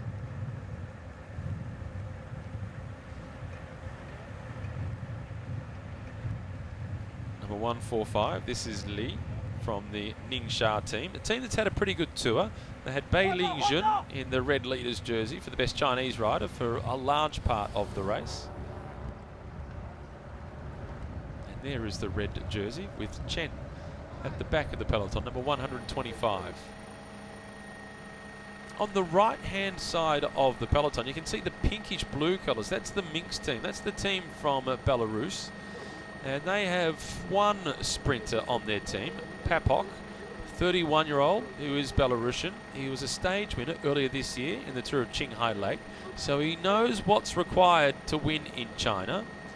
He was also a winner a few years ago of the UAE Cup, and he's the best prospects for Minx Cycling to be able to win the stage today. So that's the man that I anticipate they'll be looking after at the back end of today's stage.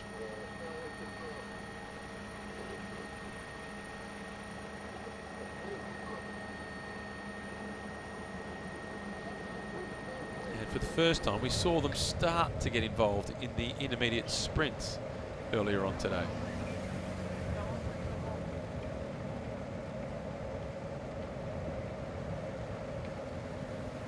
47 seconds I thought I saw on that board. It's like the reality TV show Survivor at this point. They've formed the alliance off the front. No use voting each other off the island at this point, and they've got no immunity idols. They need to just keep on working together to stand any chance of being able to survive and steal the stage.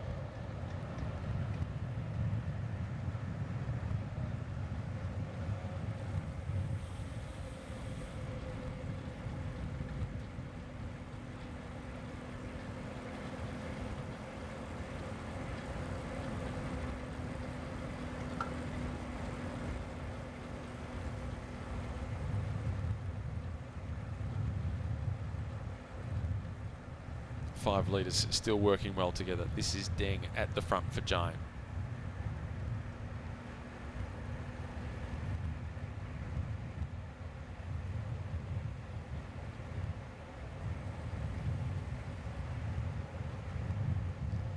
The riders in the light blue colours, that is the Gunbao team. They're a team that has attacked at every single opportunity. It's Zheng who's in the break for them today. And he's probably the better of the sprinters on that team. He's been easy to spot in the peloton by virtue of the fact that he's the only rider on that team wearing red shoes. The rest of them have white shoes on. But he's been sprinting okay. He's been sort of like between 10th and 15th position. He lost contact with the front of the race yesterday and conceded around about 12 minutes or so on the stage. But outside of that, he's been really solid.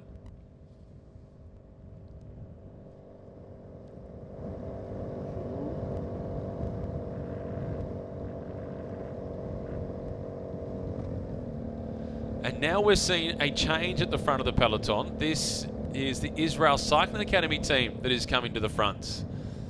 These are the teammates of riders who are in second place and fourth place overall.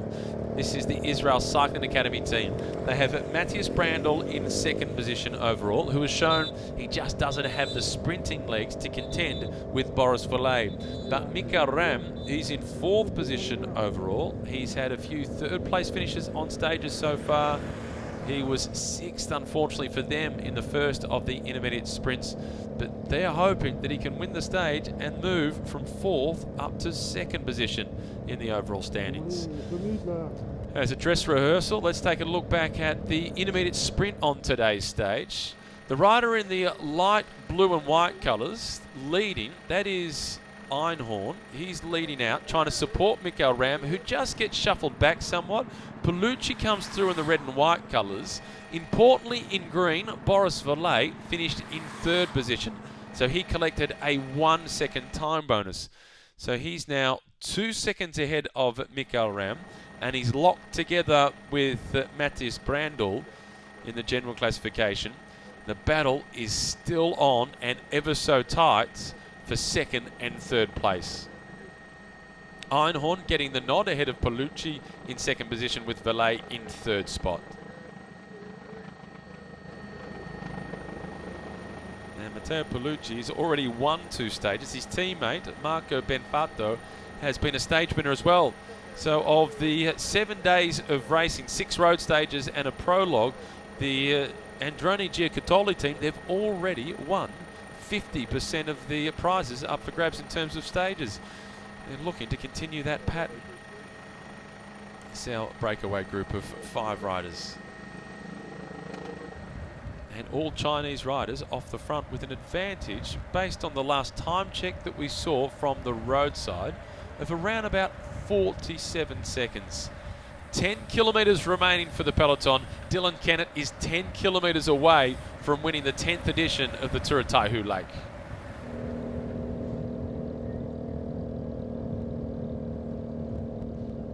And now we're seeing Novo Nordisk. This is David Lozano at the front for the team that is changing our understanding of type 1 diabetes. This is a team with a pretty good sprinter, Andrea Perron, the Italian sprinter.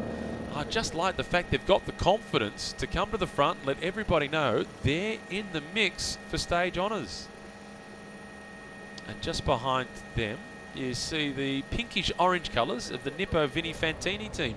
They're the teammates of Amerio Cima, the rider who was third on yesterday's stage and has the blue jersey as the best young rider.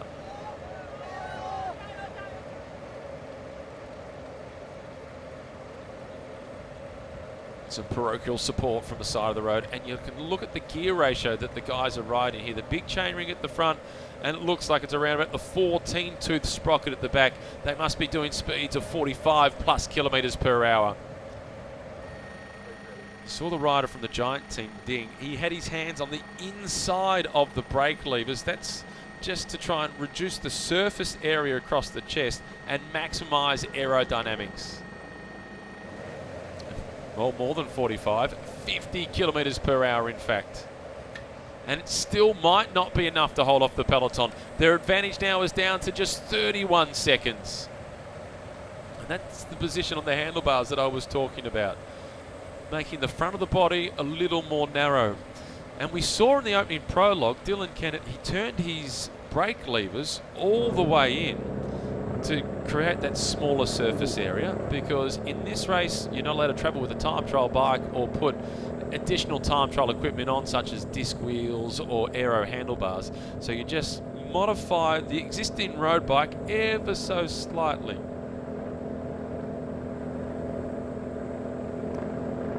Matthew Zenovich at the front for St. George Continental. Finally, it's not Tom Hubbard that we're talking about at the head of the peloton for that team, although he's not far away. Purple colours on the right, the Burgos BH team. They've been quiet so far today, saving their resources for Penelvar, their sprinter, waiting for the end of the stage. They had Mendrazo and Esquerra at the front of the race yesterday. The rest of the riders from that team, they got distanced on the climb. Though, in fairness, a few of them had mechanical problems, including the Dutchman Jetzer Bol.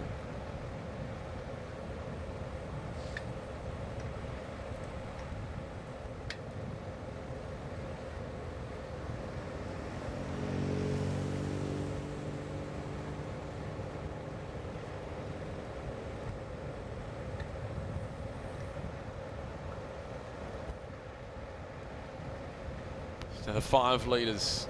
It would be the fairy tale story if one of these riders was able to win the stage, an all-Chinese breakaway in one of the biggest races on the Chinese calendar, and trying to defy the teams of the sprinters and some of the teams we see at races such as the Tours of Italy, France and Spain. They've been working as a really good cohesive unit. With the exception of 2 of them, they're all on different teams. There's 2 teammates here, number 92 and number 94. That is Miao and Jiang. They ride for the Henjiang cycling team. But the rest of them, different teams, but they are working as if they are just one group, and that's their only chance of being able to win the stage.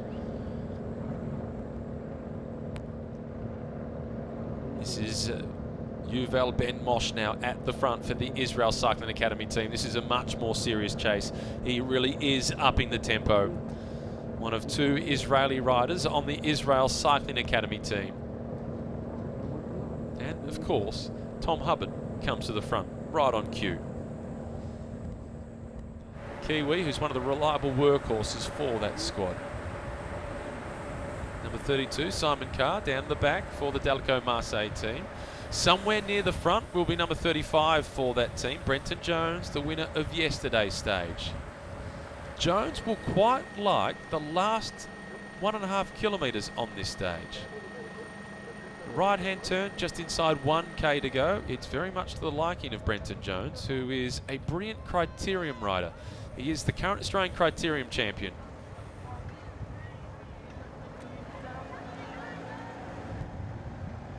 Chinese flag for the Chinese breakaway.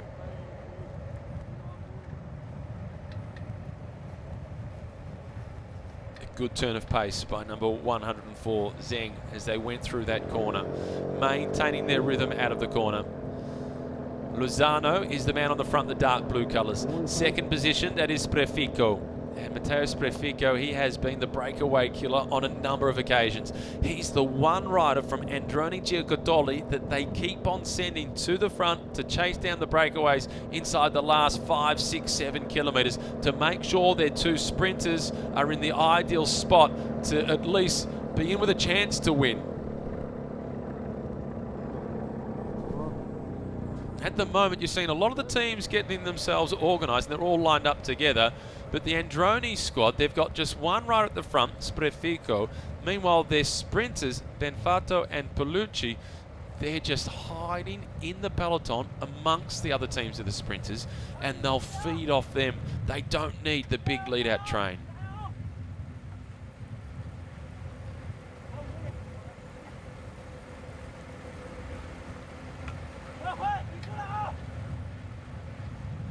I like the vocalism of Deng, number 84 from the Giant Cycling team.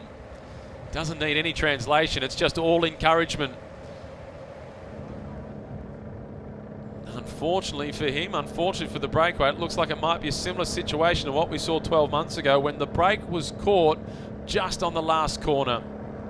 Boris Valet in the green jersey, he knows the wheel that he wants. Boris Valet has lined himself up behind the overall race leader. He's in the slipstream of orange. He's pegged on Dylan Kennett.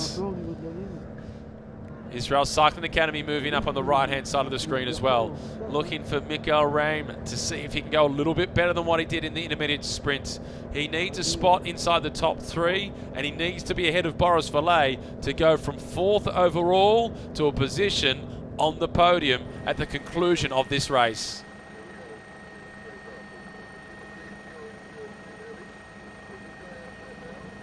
And plenty of respect at the front of the peloton between the riders from Wanty Group Goubert and St. George Continental. They've been working together all day, so they're happy to give each other a little bit of breathing space.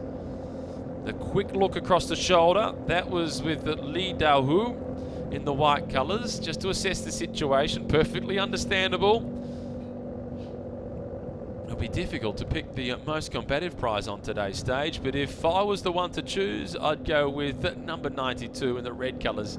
The man at the front right now, this is Miao. He was off the front on his own for a while, looked as if he was going to be dropped by this group. He fought his way to stick with them, and he's been working really well ever since. Plus, he's one of the youngest guys in the race at just 19. Approaching the final 3 kilometres.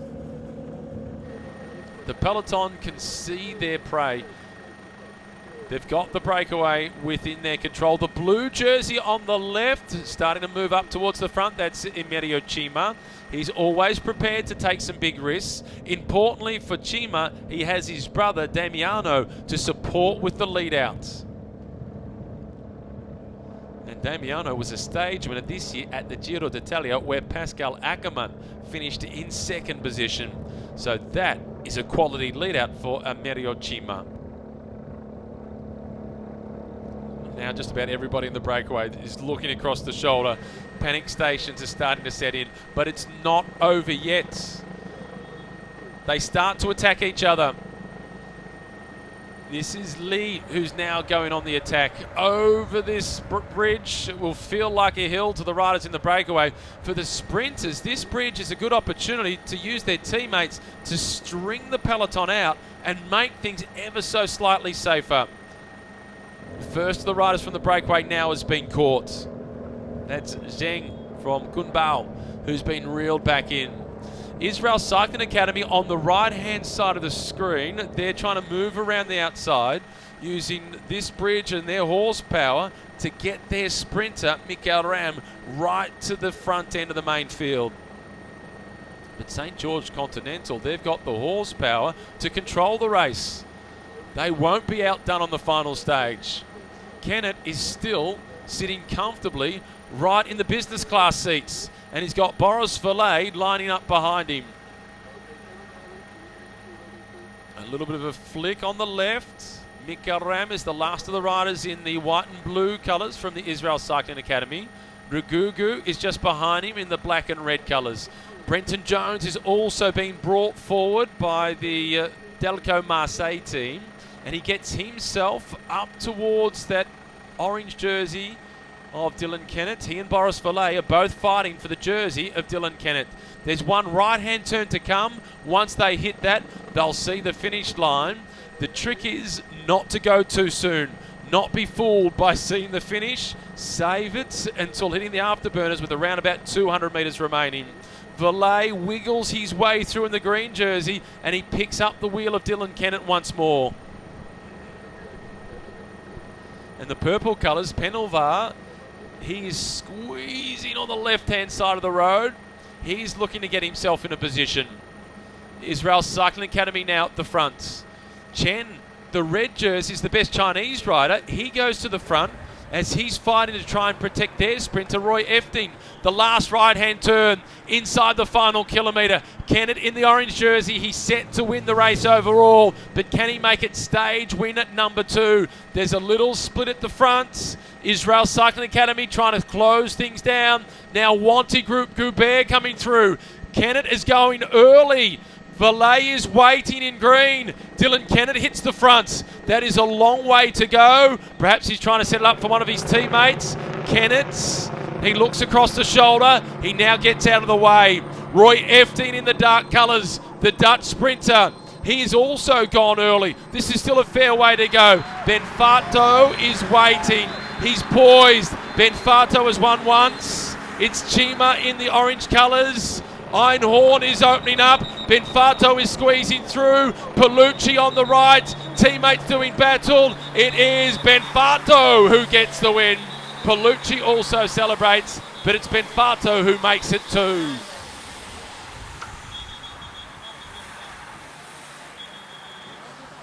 Well, the Androni Giocattoli team,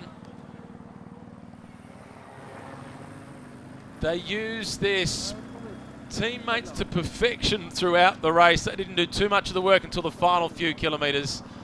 And it was a 1-2 finish for that squad.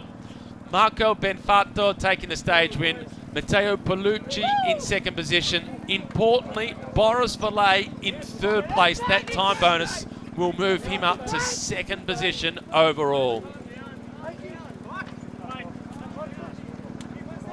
And Giuseppe Fonzi not too happy. Dylan Kennett, the overall race winner.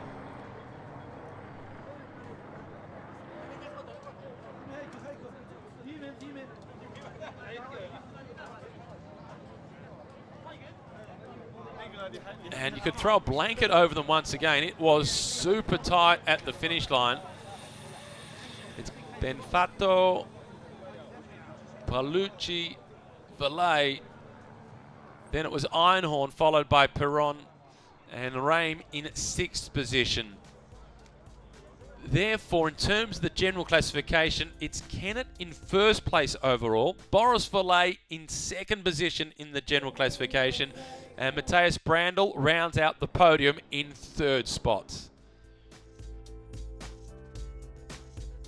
That was incredibly tight between the two teammates from Androni Giocattoli.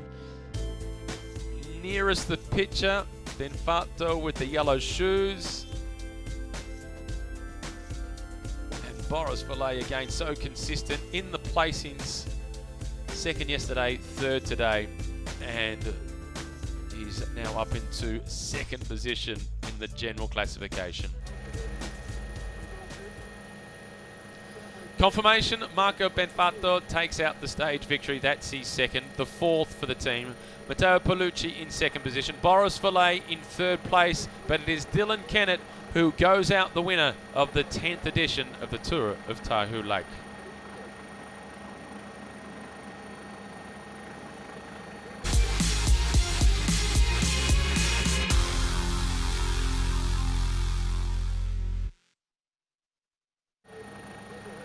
And we saw a bit of tension at the conclusion of the stage. Giuseppe Fonzi was remonstrating with Itamar Einhorn. He wasn't too happy. I'm not sure what the reason for it was. There was no evidence from the aerial shot as to why Giuseppe Fonzi was remonstrating in the way he was.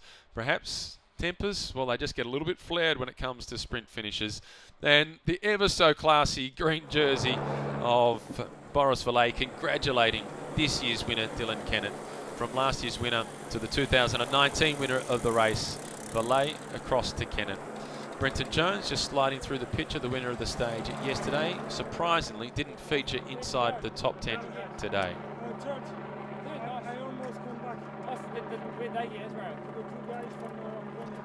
And it sounds as if Kennett and Valle are just debriefing on what the incident was after the stage and what might have caused it throughout that sprint.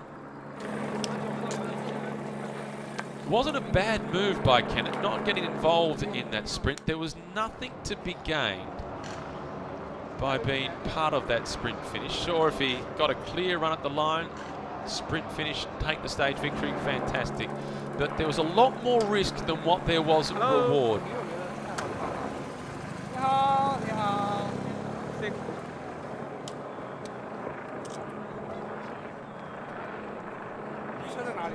The riders from the Xinjiang team, that is Hao Liu, nearest the picture, and this is now Yu Zi.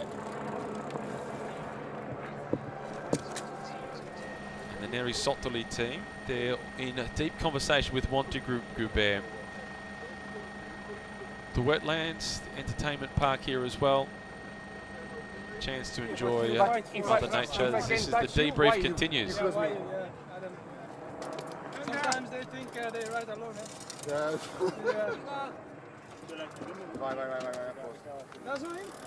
The rider with the beard, that is Giuseppe Fonzi.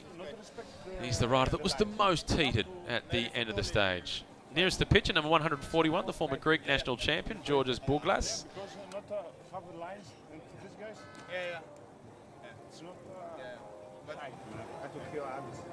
He's also talking about the fact that it was a little erratic in the final run through to the finish on today's stage. His teammate that he's with, that is Snurko, Alexei Snurko from Belarus, who was in the breakaway yesterday. It was a reasonably good race for that team.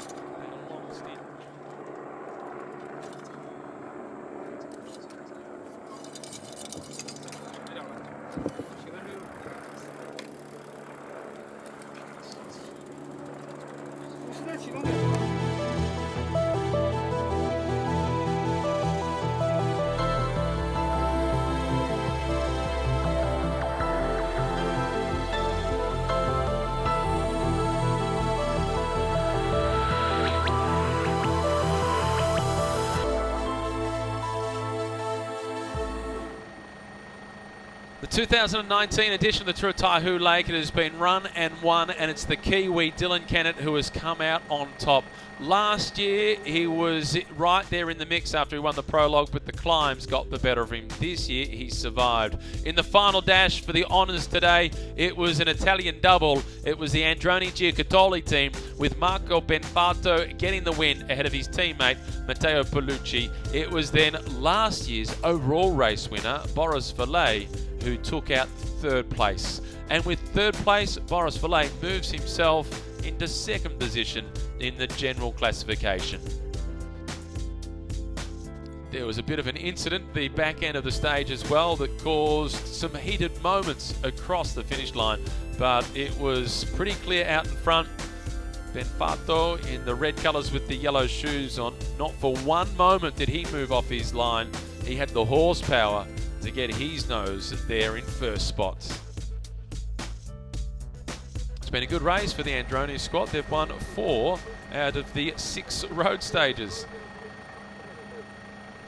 Let's now head down to the overall race winner, Dylan Kennett. Congratulations, 2019 champion. How's the feeling? Yeah, really good. Last year after getting a taste of this race, by far my biggest road race done. I was hungry to come back and have a crack at it, and had a team built around me, and thank you.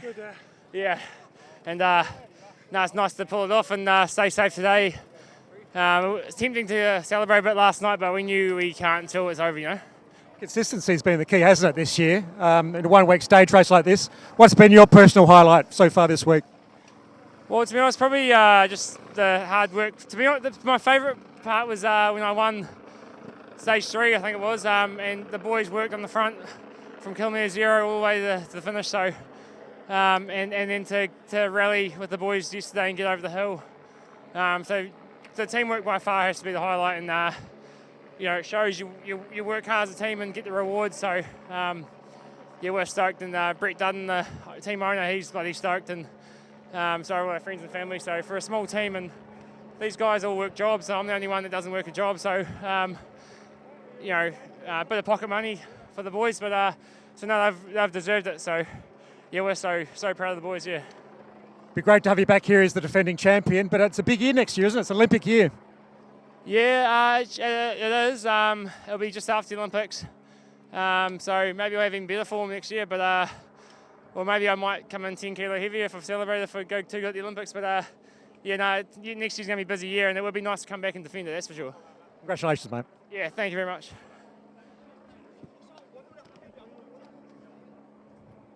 Back as the defending champion, he gets the congratulations from Wanty Group Goubert, including the man in green, Boris Vallet, who was last year's winner, who this year stands in second position in the overall standings alongside Kennett. A huge future ahead of him, Dylan Kennett, just 24 years of age. He spoke about the Olympics next year. Well, that will be on the track for him. Kennett going out the winner. Matthias Brandl, he was brilliant throughout this race. He rode perfectly in the opening prologue. Boris Valet as well. Mika Ram, Michael Vink was outstanding, did a lot of teamwork for Dylan Kennett. Emilio Cima in 6th position. Brenton Jones, a stage win yesterday. Oscar Sevilla, the climbing, well, there weren't quite enough climbs for the Spaniard. Daniel Churik from Israel Cycling Academy, one of 3 riders from that team inside the top 10. Likewise with Matthew Zenovic, another of the riders from St. George Continental inside the top 10 in the general classification. They were outstanding.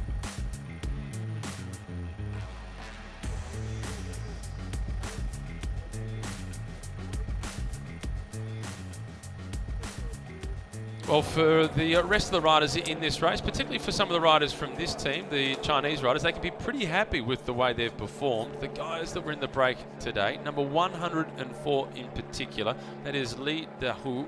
He was very good. He sprinted well on stages 1 and 2.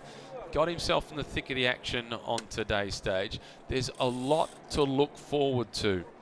Chen, he's won the best Chinese rider classification. We've had Chima take out the blue jersey for the best young rider classification. And Kennett, in addition to collecting the orange jersey, he's also collecting the green jersey for the points classification. So it really has been a successful race for him and for that team. Boris Valet is in 2nd position in that classification. Paolucci in 3rd spot, followed by Ram, and then Benfato, who was today's stage winner.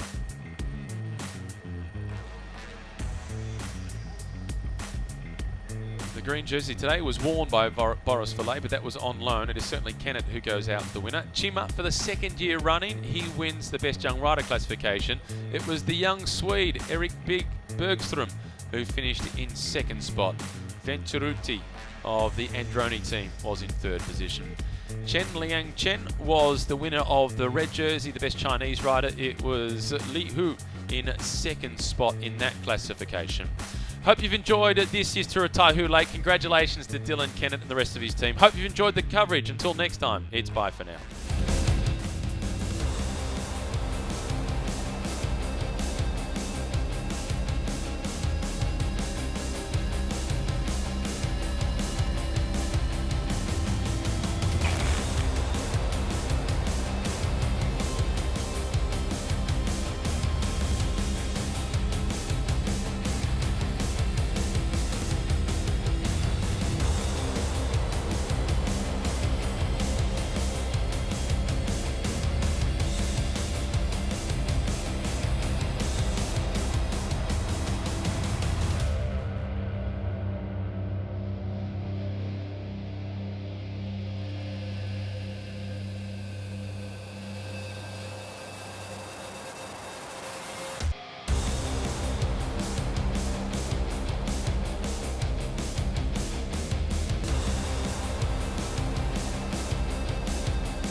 We're just moments away from getting the presentation started to conclude this edition of the Tour of Taihu Lake. It was another brilliant performance by the Italian sprinters from the Androni Giocattoli team.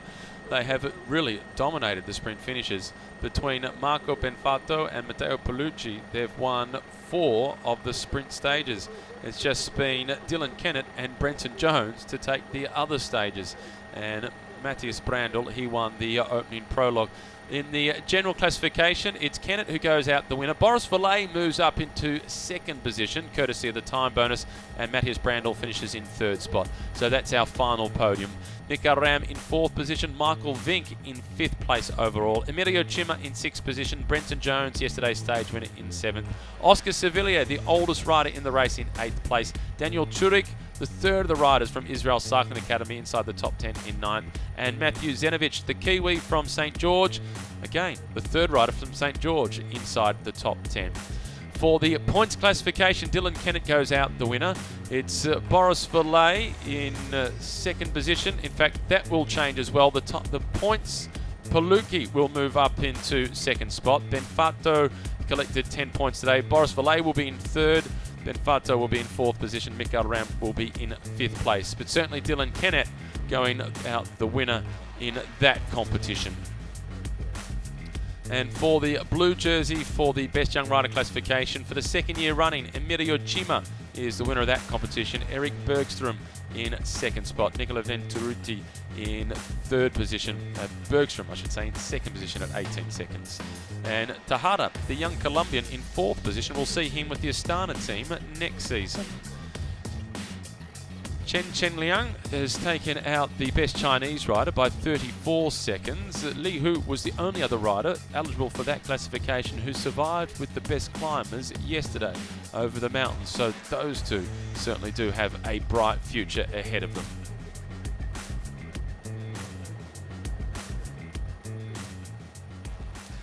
Now let's head down to the winner of today's stage, Marco Benfato. Marco, second stage win of the Tour. How special is this one? Yes, I'm very happy because I start this season with a win and I close with a win. It's a perfect season. The finish looked fairly crazy. Obviously, your timing was perfect. Yes, me and Palucci, I'm very good condition. In the sprint, I have eyes for take a good position, and first and second, I think, and very good result for the team.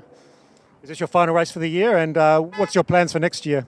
Yes, it's my last race, and it's my finish of Team Androni, because next year I go in Bardiani, and I think it's a good finish for team, and thanks for the team for this 5 years. And I'm little happy and little not happy, but I'm very happy for this victory. Well done, Marco. Great job. Thank you. It was a brilliant job by both Marco Benfato and Matteo Palucci, both of them collecting 2 stage victories. Let's now head down to the man in the green jersey, Boris Verlet. Boris, interesting finish there today. Yeah, just talk us through your final sprint. Yeah, we have taken to do the first intermediate sprint to take second. If I'm first or second on the sprint, I could come back on the second place in GC. Then I was third. Then we were 3 on the same time for the second place. But I'm fourth with the minimal second. And now with 3 on the sprint, I need to be first, second, and third on the sprint to come back on the second place. Then it's good for me. It was the goal of the day, and I was coming here for win the stage, but still I'm happy to finish second in GC after last year be first. And it's good. For Podium, it's good for me. To come to the Tour of Taihu Lake, it's a pleasure, isn't it? It's a fantastic organisation here. What's it like for the riders? Yeah, for me, I think it's one of the best organizations in the world for Chinese race. It's really nice. Yeah, I see last year they make some modification for this year also.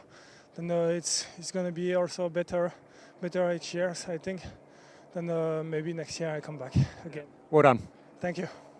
Thanks, Boris. We do hope that he does come back, Boris Verlet. First last year overall, second this year. Let's head down to the winner of the red jersey, the Chinese classification, Chen Liang. 今天很开心，然后能就是拿下这个大中华的冠军，所以非常的开心。对，就是今天因为路很小嘛，所以大家就是会挤来挤去的，所以我比较保守，就是跟在集团的后方，对，比较安全一点。对 ，Thank you。The smile tells the story. Before the stage got underway in the interview, he spoke about being delighted in his first leader's jersey with his team, and now he's managed to take it all the way through to the finish of the stage. And he's just moments away from stepping up onto the podium to collect the final red jersey. And for this man, Marco Benfatto, his last race after 5 seasons with the Androni squad, and he finishes it on a very high note, going out with the stage victory. And as he said, it's kind of happy, kind of sad, but it is a good way to part company with the squad.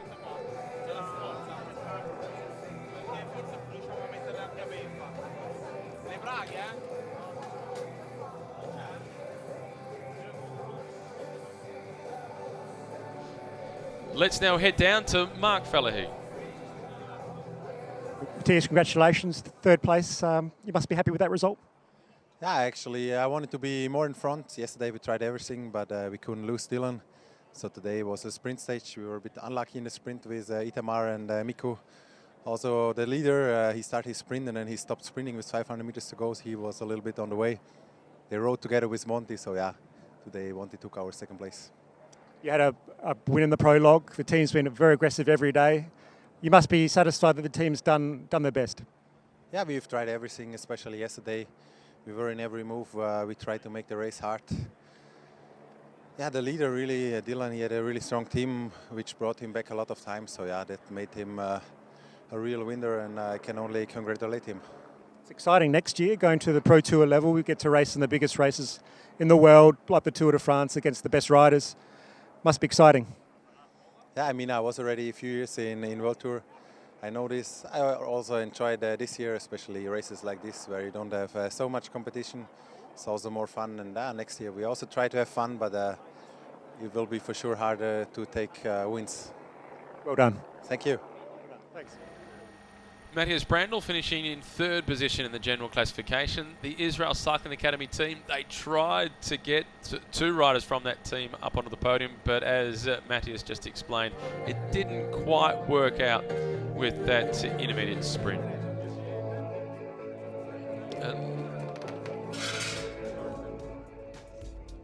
Let's now take a look at the race, how it unfolded. It got underway, clear blue skies at 10 past 10 local time. The weather conditions were idyllic. It was in the mid-teens, which made for some aggressive racing right from the very start. It didn't take too long for the first breakaway to get formed, but it wasn't much longer after that it got reeled back in again.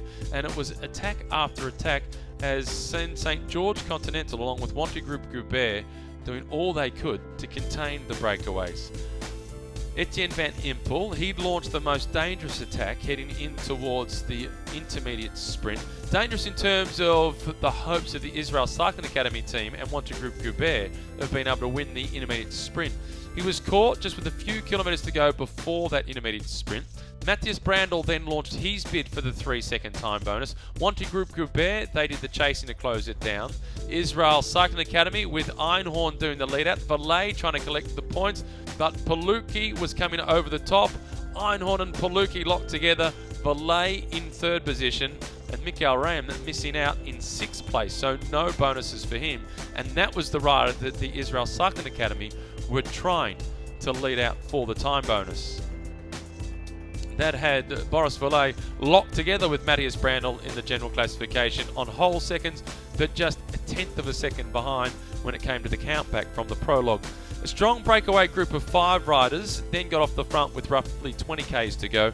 They were caught inside the last 2 kilometres. It was then over to the sprinters.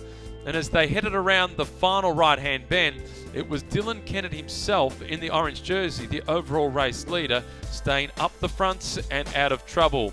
The sprinters then opened up the afterburners as Benfatto and Palucci, the teammates, they went shoulder to shoulder, and it was Marco Benfatto who drew level with his teammate Palucci, both of them winning 2 stages for the race. This time it was Marco Benfatto getting the win ahead of Matteo Palucci with Boris Valet in 3rd spot on the stage. Importantly for Boris Valet, the rider wearing the green jersey, that 3rd place finish gave him the time bonus to move from 3rd place overall up into 2nd position in the general classification.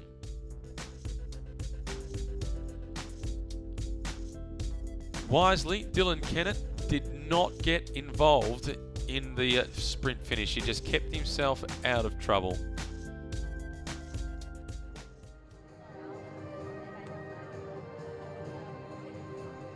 There's Boris Valet backstage waiting for the presentations to get underway.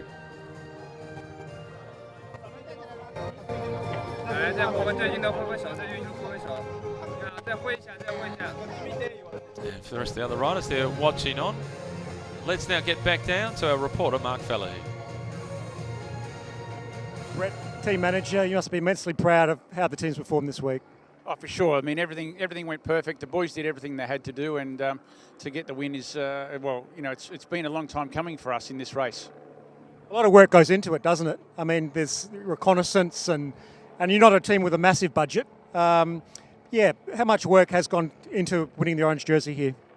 Look, we came here 5 years ago, to be honest. You know, as a even smaller team than we are now, if it's hard to believe. But and we came here, we got most aggressive twice. So it's been a build-up over 5 years. And 18 months ago, I said to Dylan, I want you to win the prologue. So he won the prologue last year, and then it's gone from prologue to win the tour. So it's been a gradual build-up.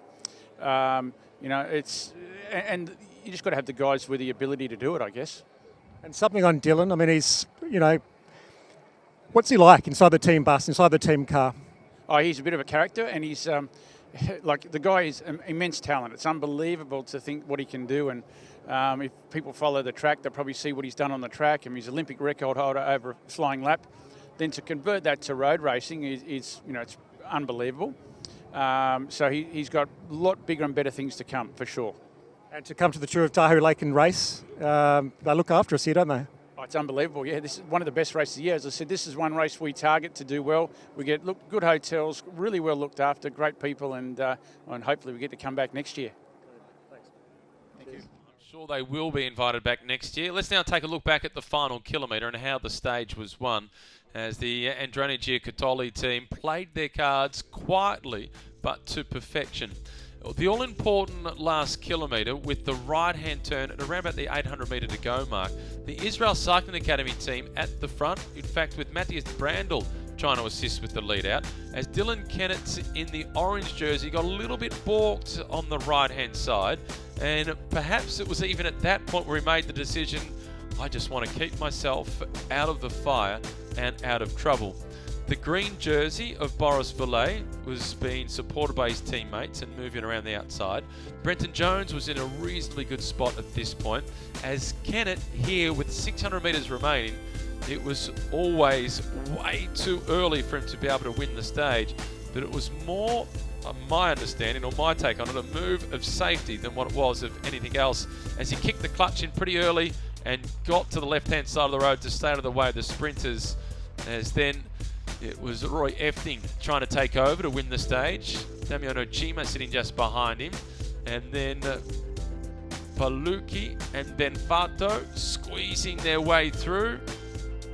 And the green jersey of Boris Valet, the road just opening up for him, as he had to stop pedalling momentarily with around about 10 metres to go before one last pedal stroke to confirm third place on the stage. Really was a frantic sprint. Androni Giocattoli, they dominated the sprint finishes, but they were really nowhere to be seen in terms of the general classification. They didn't have any riders inside the top 10.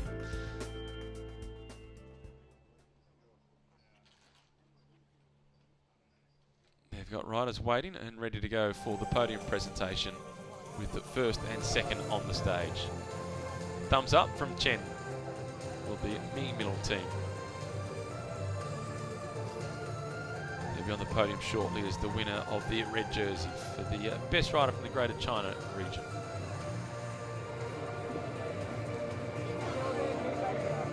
This is Dylan Kennett, Kiwi. He's got his New Zealand bag on. Part of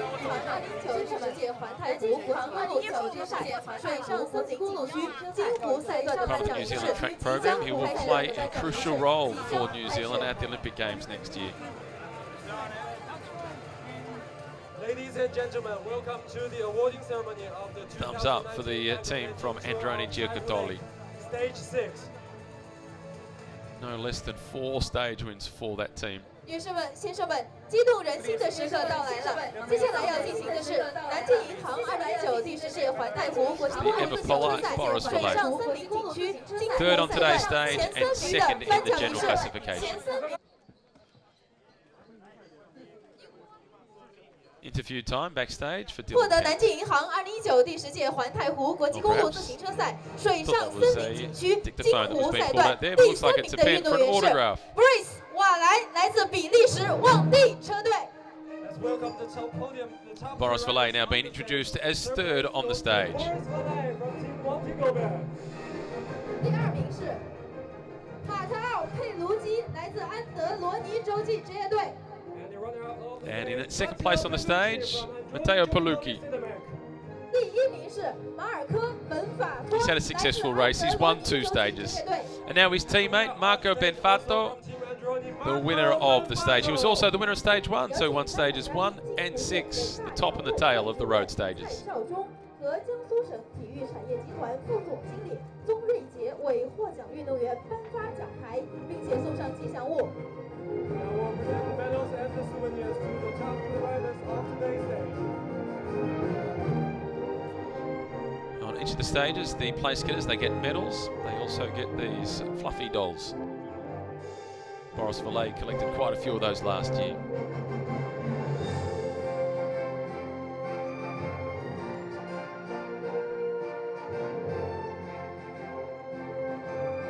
And this is the second time that the Androni Giacottoli team have had a 1-2 finish. On stage 4, it was Palucchi first, Benfato second. They've reversed the order, but they've dominated the top of the podium. 有请颁奖嘉宾与运动 And 员 there's Boris Valet once again, making sure everybody is included. 获奖运动员们。 Congratulations Welcoming again the to dignitaries Marco up onto the Benfato, podium with him. Palucci and Boris Valet, the top 2 riders of today's stage. 谢谢颁奖嘉宾，请嘉宾稍事休息。有请运动员退场。下面颁发南京银行橙色领旗衫。橙衫代表个人总成绩最高荣誉，山雨是 Palucci 一 has 骑 disappeared 绝尘， pretty quickly 至 off the 高 podium. 无上。获得南京银行2019第10届环太湖国际公路自行车赛水上森林景区金湖赛段橙衫的 Next up 运 is the 动员 biggest 是 prize of all, is the 迪兰 orange 肯内克， jersey 来 as 自 the 澳大利亚 overall 潮 race 州 winner. 队。 Now we'll present the Bank of Nanjing orange jersey, which represents the leader of the general classification. Let's welcome to the stage the winner of the orange jersey, Dylan Kennett from St. George Continental. As you heard in that interview with Brett Dutton a little bit earlier on, it's been steady progress for this team. They were first invited here 5 years ago. Their first 2 years here, they were just on the attack, getting to the breakaways. They won the most combative prize twice. Last year, Dylan himself, he managed to win the opening prologue. He also won one of the road stages with a brilliant sprint finish. Plus, they had Ben Dybel finish in second position overall. This year, he has climbed out of his skin. His 4th place finish yesterday was as good as his stage win a few days ago. It was outstanding. And now he takes home the orange jersey as the winner.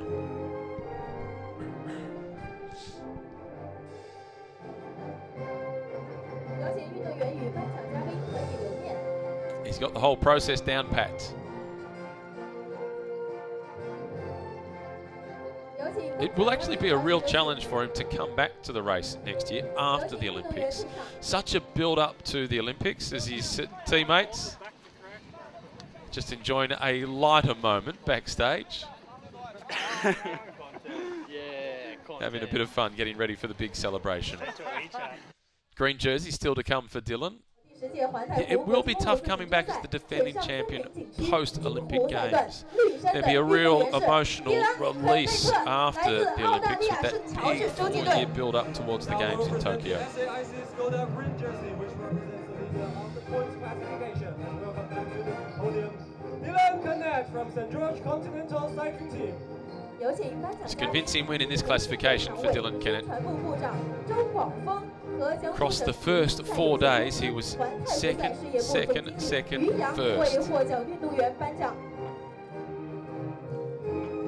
fact, in the opening 6 days of racing, his worst result, if you can call it that, was a 5th place finish. Now we'll present the green jersey and the souvenir to Dylan Kennett, the winner of the points classification.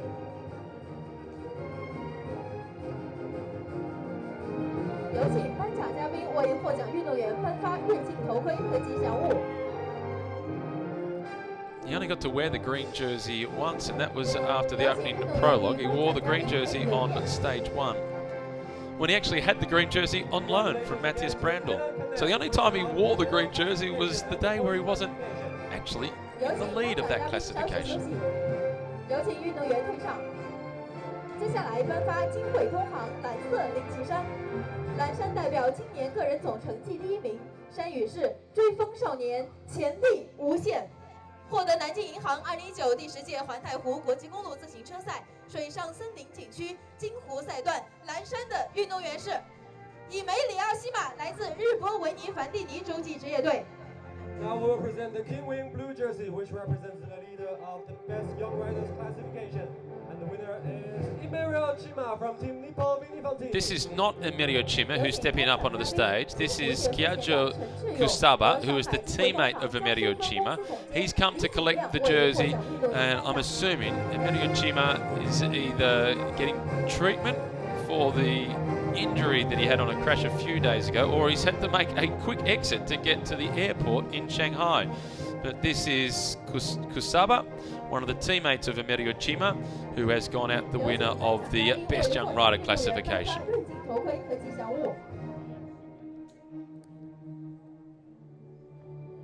As in fact, there's none of the other riders on the Nippo Vinifantini team who are eligible for the Best Young Rider classification. But Emilio Cima, he was the winner of that classification last year. He's backed it up 2 years in a row. He looks a little apologetic here. Kiajo Kusaba. 红色领旗衫，红衫代表大中华最佳车手，山语是中华之巅，独领风骚。获得南京银行2019第10届环太湖国际公路自行车赛。 Now Chen Liang is the winner of the red jersey for the best Chinese rider. 来自瑞典米吉亚洲际队。 And the final jersey will be the Centec red jersey, which represents the best rider from the Greater China region. Let's welcome to the podium, Chen Jianliang from Memio Pro Cycling Team.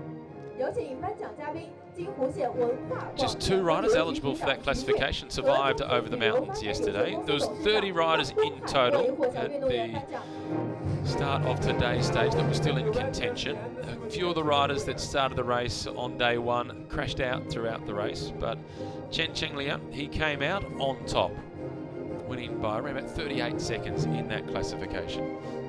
有请颁奖嘉宾为获奖运动员颁发。 In fact, 34 seconds was his gap in the end, ahead of Li Hu. 有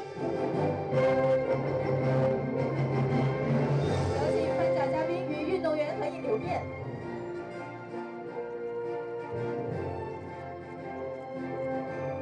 有请颁奖嘉宾稍事休息，有请运动员退场。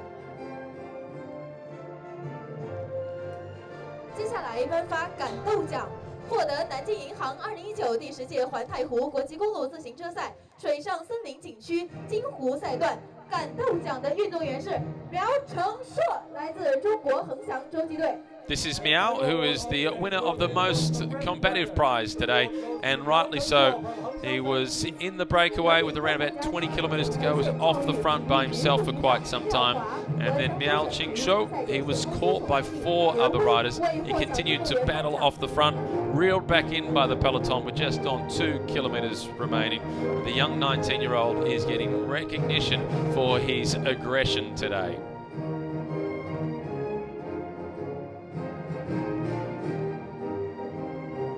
有请颁奖嘉宾为获奖运动员颁发吉祥物。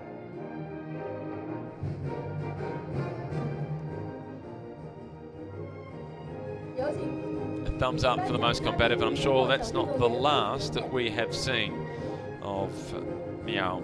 At just 19 years of age, his first season up out of the junior ranks. He'll take a lot of confidence out of this performance. The fact that he makes it to stage 6 and he's able to go on the attack in the manner that he did, you can start to believe that he belongs in the pro peloton. Now all the jersey holders make their way up onto the podium, along with our stage winner and second place on the stage also. 让我们将胜利的香槟送给他们。 Boris Valet, 3rd on the stage, 2nd in the general classification. Dylan Kennett with the orange jersey and the green jersey. He was the star of the race. Winner of a stage, winner of the general classification, winner of the points classification, and he's not just the winner of all the jerseys, he's wearing the most champagne. That's a serious spray for Dylan Kennett.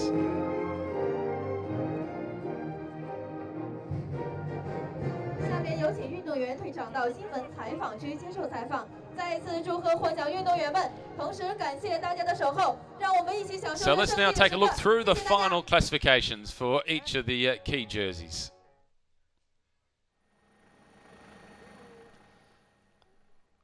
Dylan Kennett, the overall race winner. Matthias Brandl and Boris Valet rounding out the podium. It was then Mika Ram in 4th position, Michael Vink in 5th place, Emilio Cima in 6th position, also the winner of the blue jersey is the best young rider, followed by Brenton Jones, then Oscar Sevillier in 8th spot, Daniel Turek in 9th, Matthew Zenovic in 10th position.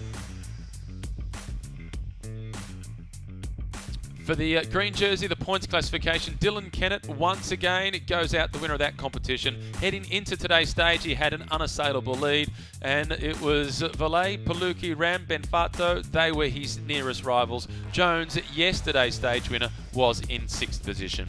The best young rider, Cima, he won by 18 seconds ahead of Eric Bergstrom. It was then Nicola Venturuti in 3rd spot, followed by Harold Tejada in 4th. And for the red jersey, the best Chinese rider, it was Chen Liang Chen, taking out the win by 34 seconds ahead of Li Hu. Hope you've enjoyed the coverage of this year's race. Congratulations to Dylan Kennett, the winner for 2019.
tout ça part.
少忠和江苏省体育产业集团副总经理宗瑞杰为获奖运动员颁发奖牌，并且送上吉祥物。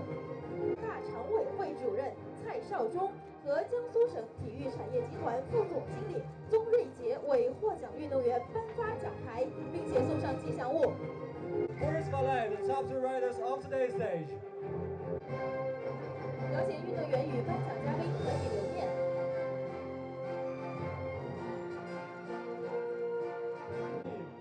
有请颁奖嘉宾淮安市体育局副局长齐德霞和颁奖嘉宾与运动员合影留念。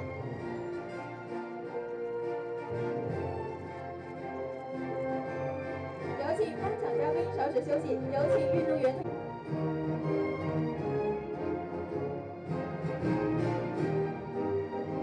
我们开启香槟，共同庆祝这一成功的时刻。胜利的香槟尽情挥洒，这代表着荣耀、胜利和身为运动员的光荣。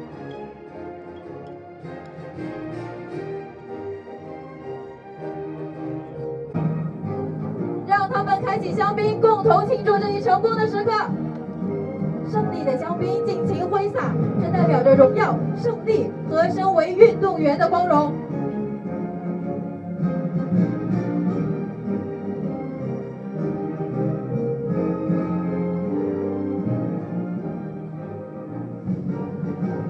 下面有请运动员退。Dylan, congratulations, 2019 champion. How's the feeling? Yeah, really good. Last year after getting a taste of this race, by far my biggest road race done.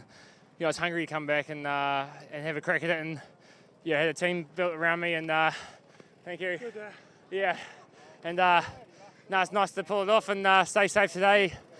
It's tempting to celebrate a bit last night, but we knew we can't until it's over, Consistency's been the key, hasn't it, this year? In a one-week stage race like this, what's been your personal highlight so far this week?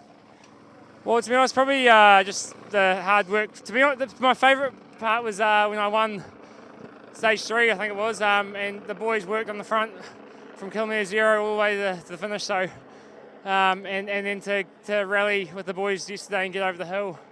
So the teamwork by far has to be the highlight, and it shows you work hard as a team and get the rewards. So yeah, we're stoked, and Brett Dutton, the team owner, he's bloody stoked, and so are all our friends and family. So for a small team, and these guys all work jobs, so I'm the only one that doesn't work a job. So a bit of pocket money for the boys, but so no, they've deserved it. So yeah, we're so proud of the boys. Yeah. Be great to have you back here as the defending champion, but it's a big year next year, isn't it? It's an Olympic year. Yeah, it is. It'll be just after the Olympics. So maybe we'll have even better form next year, but or maybe I might come in 10 kilo heavier if I've celebrated if I go too good at the Olympics. But yeah, no, next year's going to be a busy year, and it would be nice to come back and defend it, that's for sure. Congratulations, mate. Yeah, thank you very much.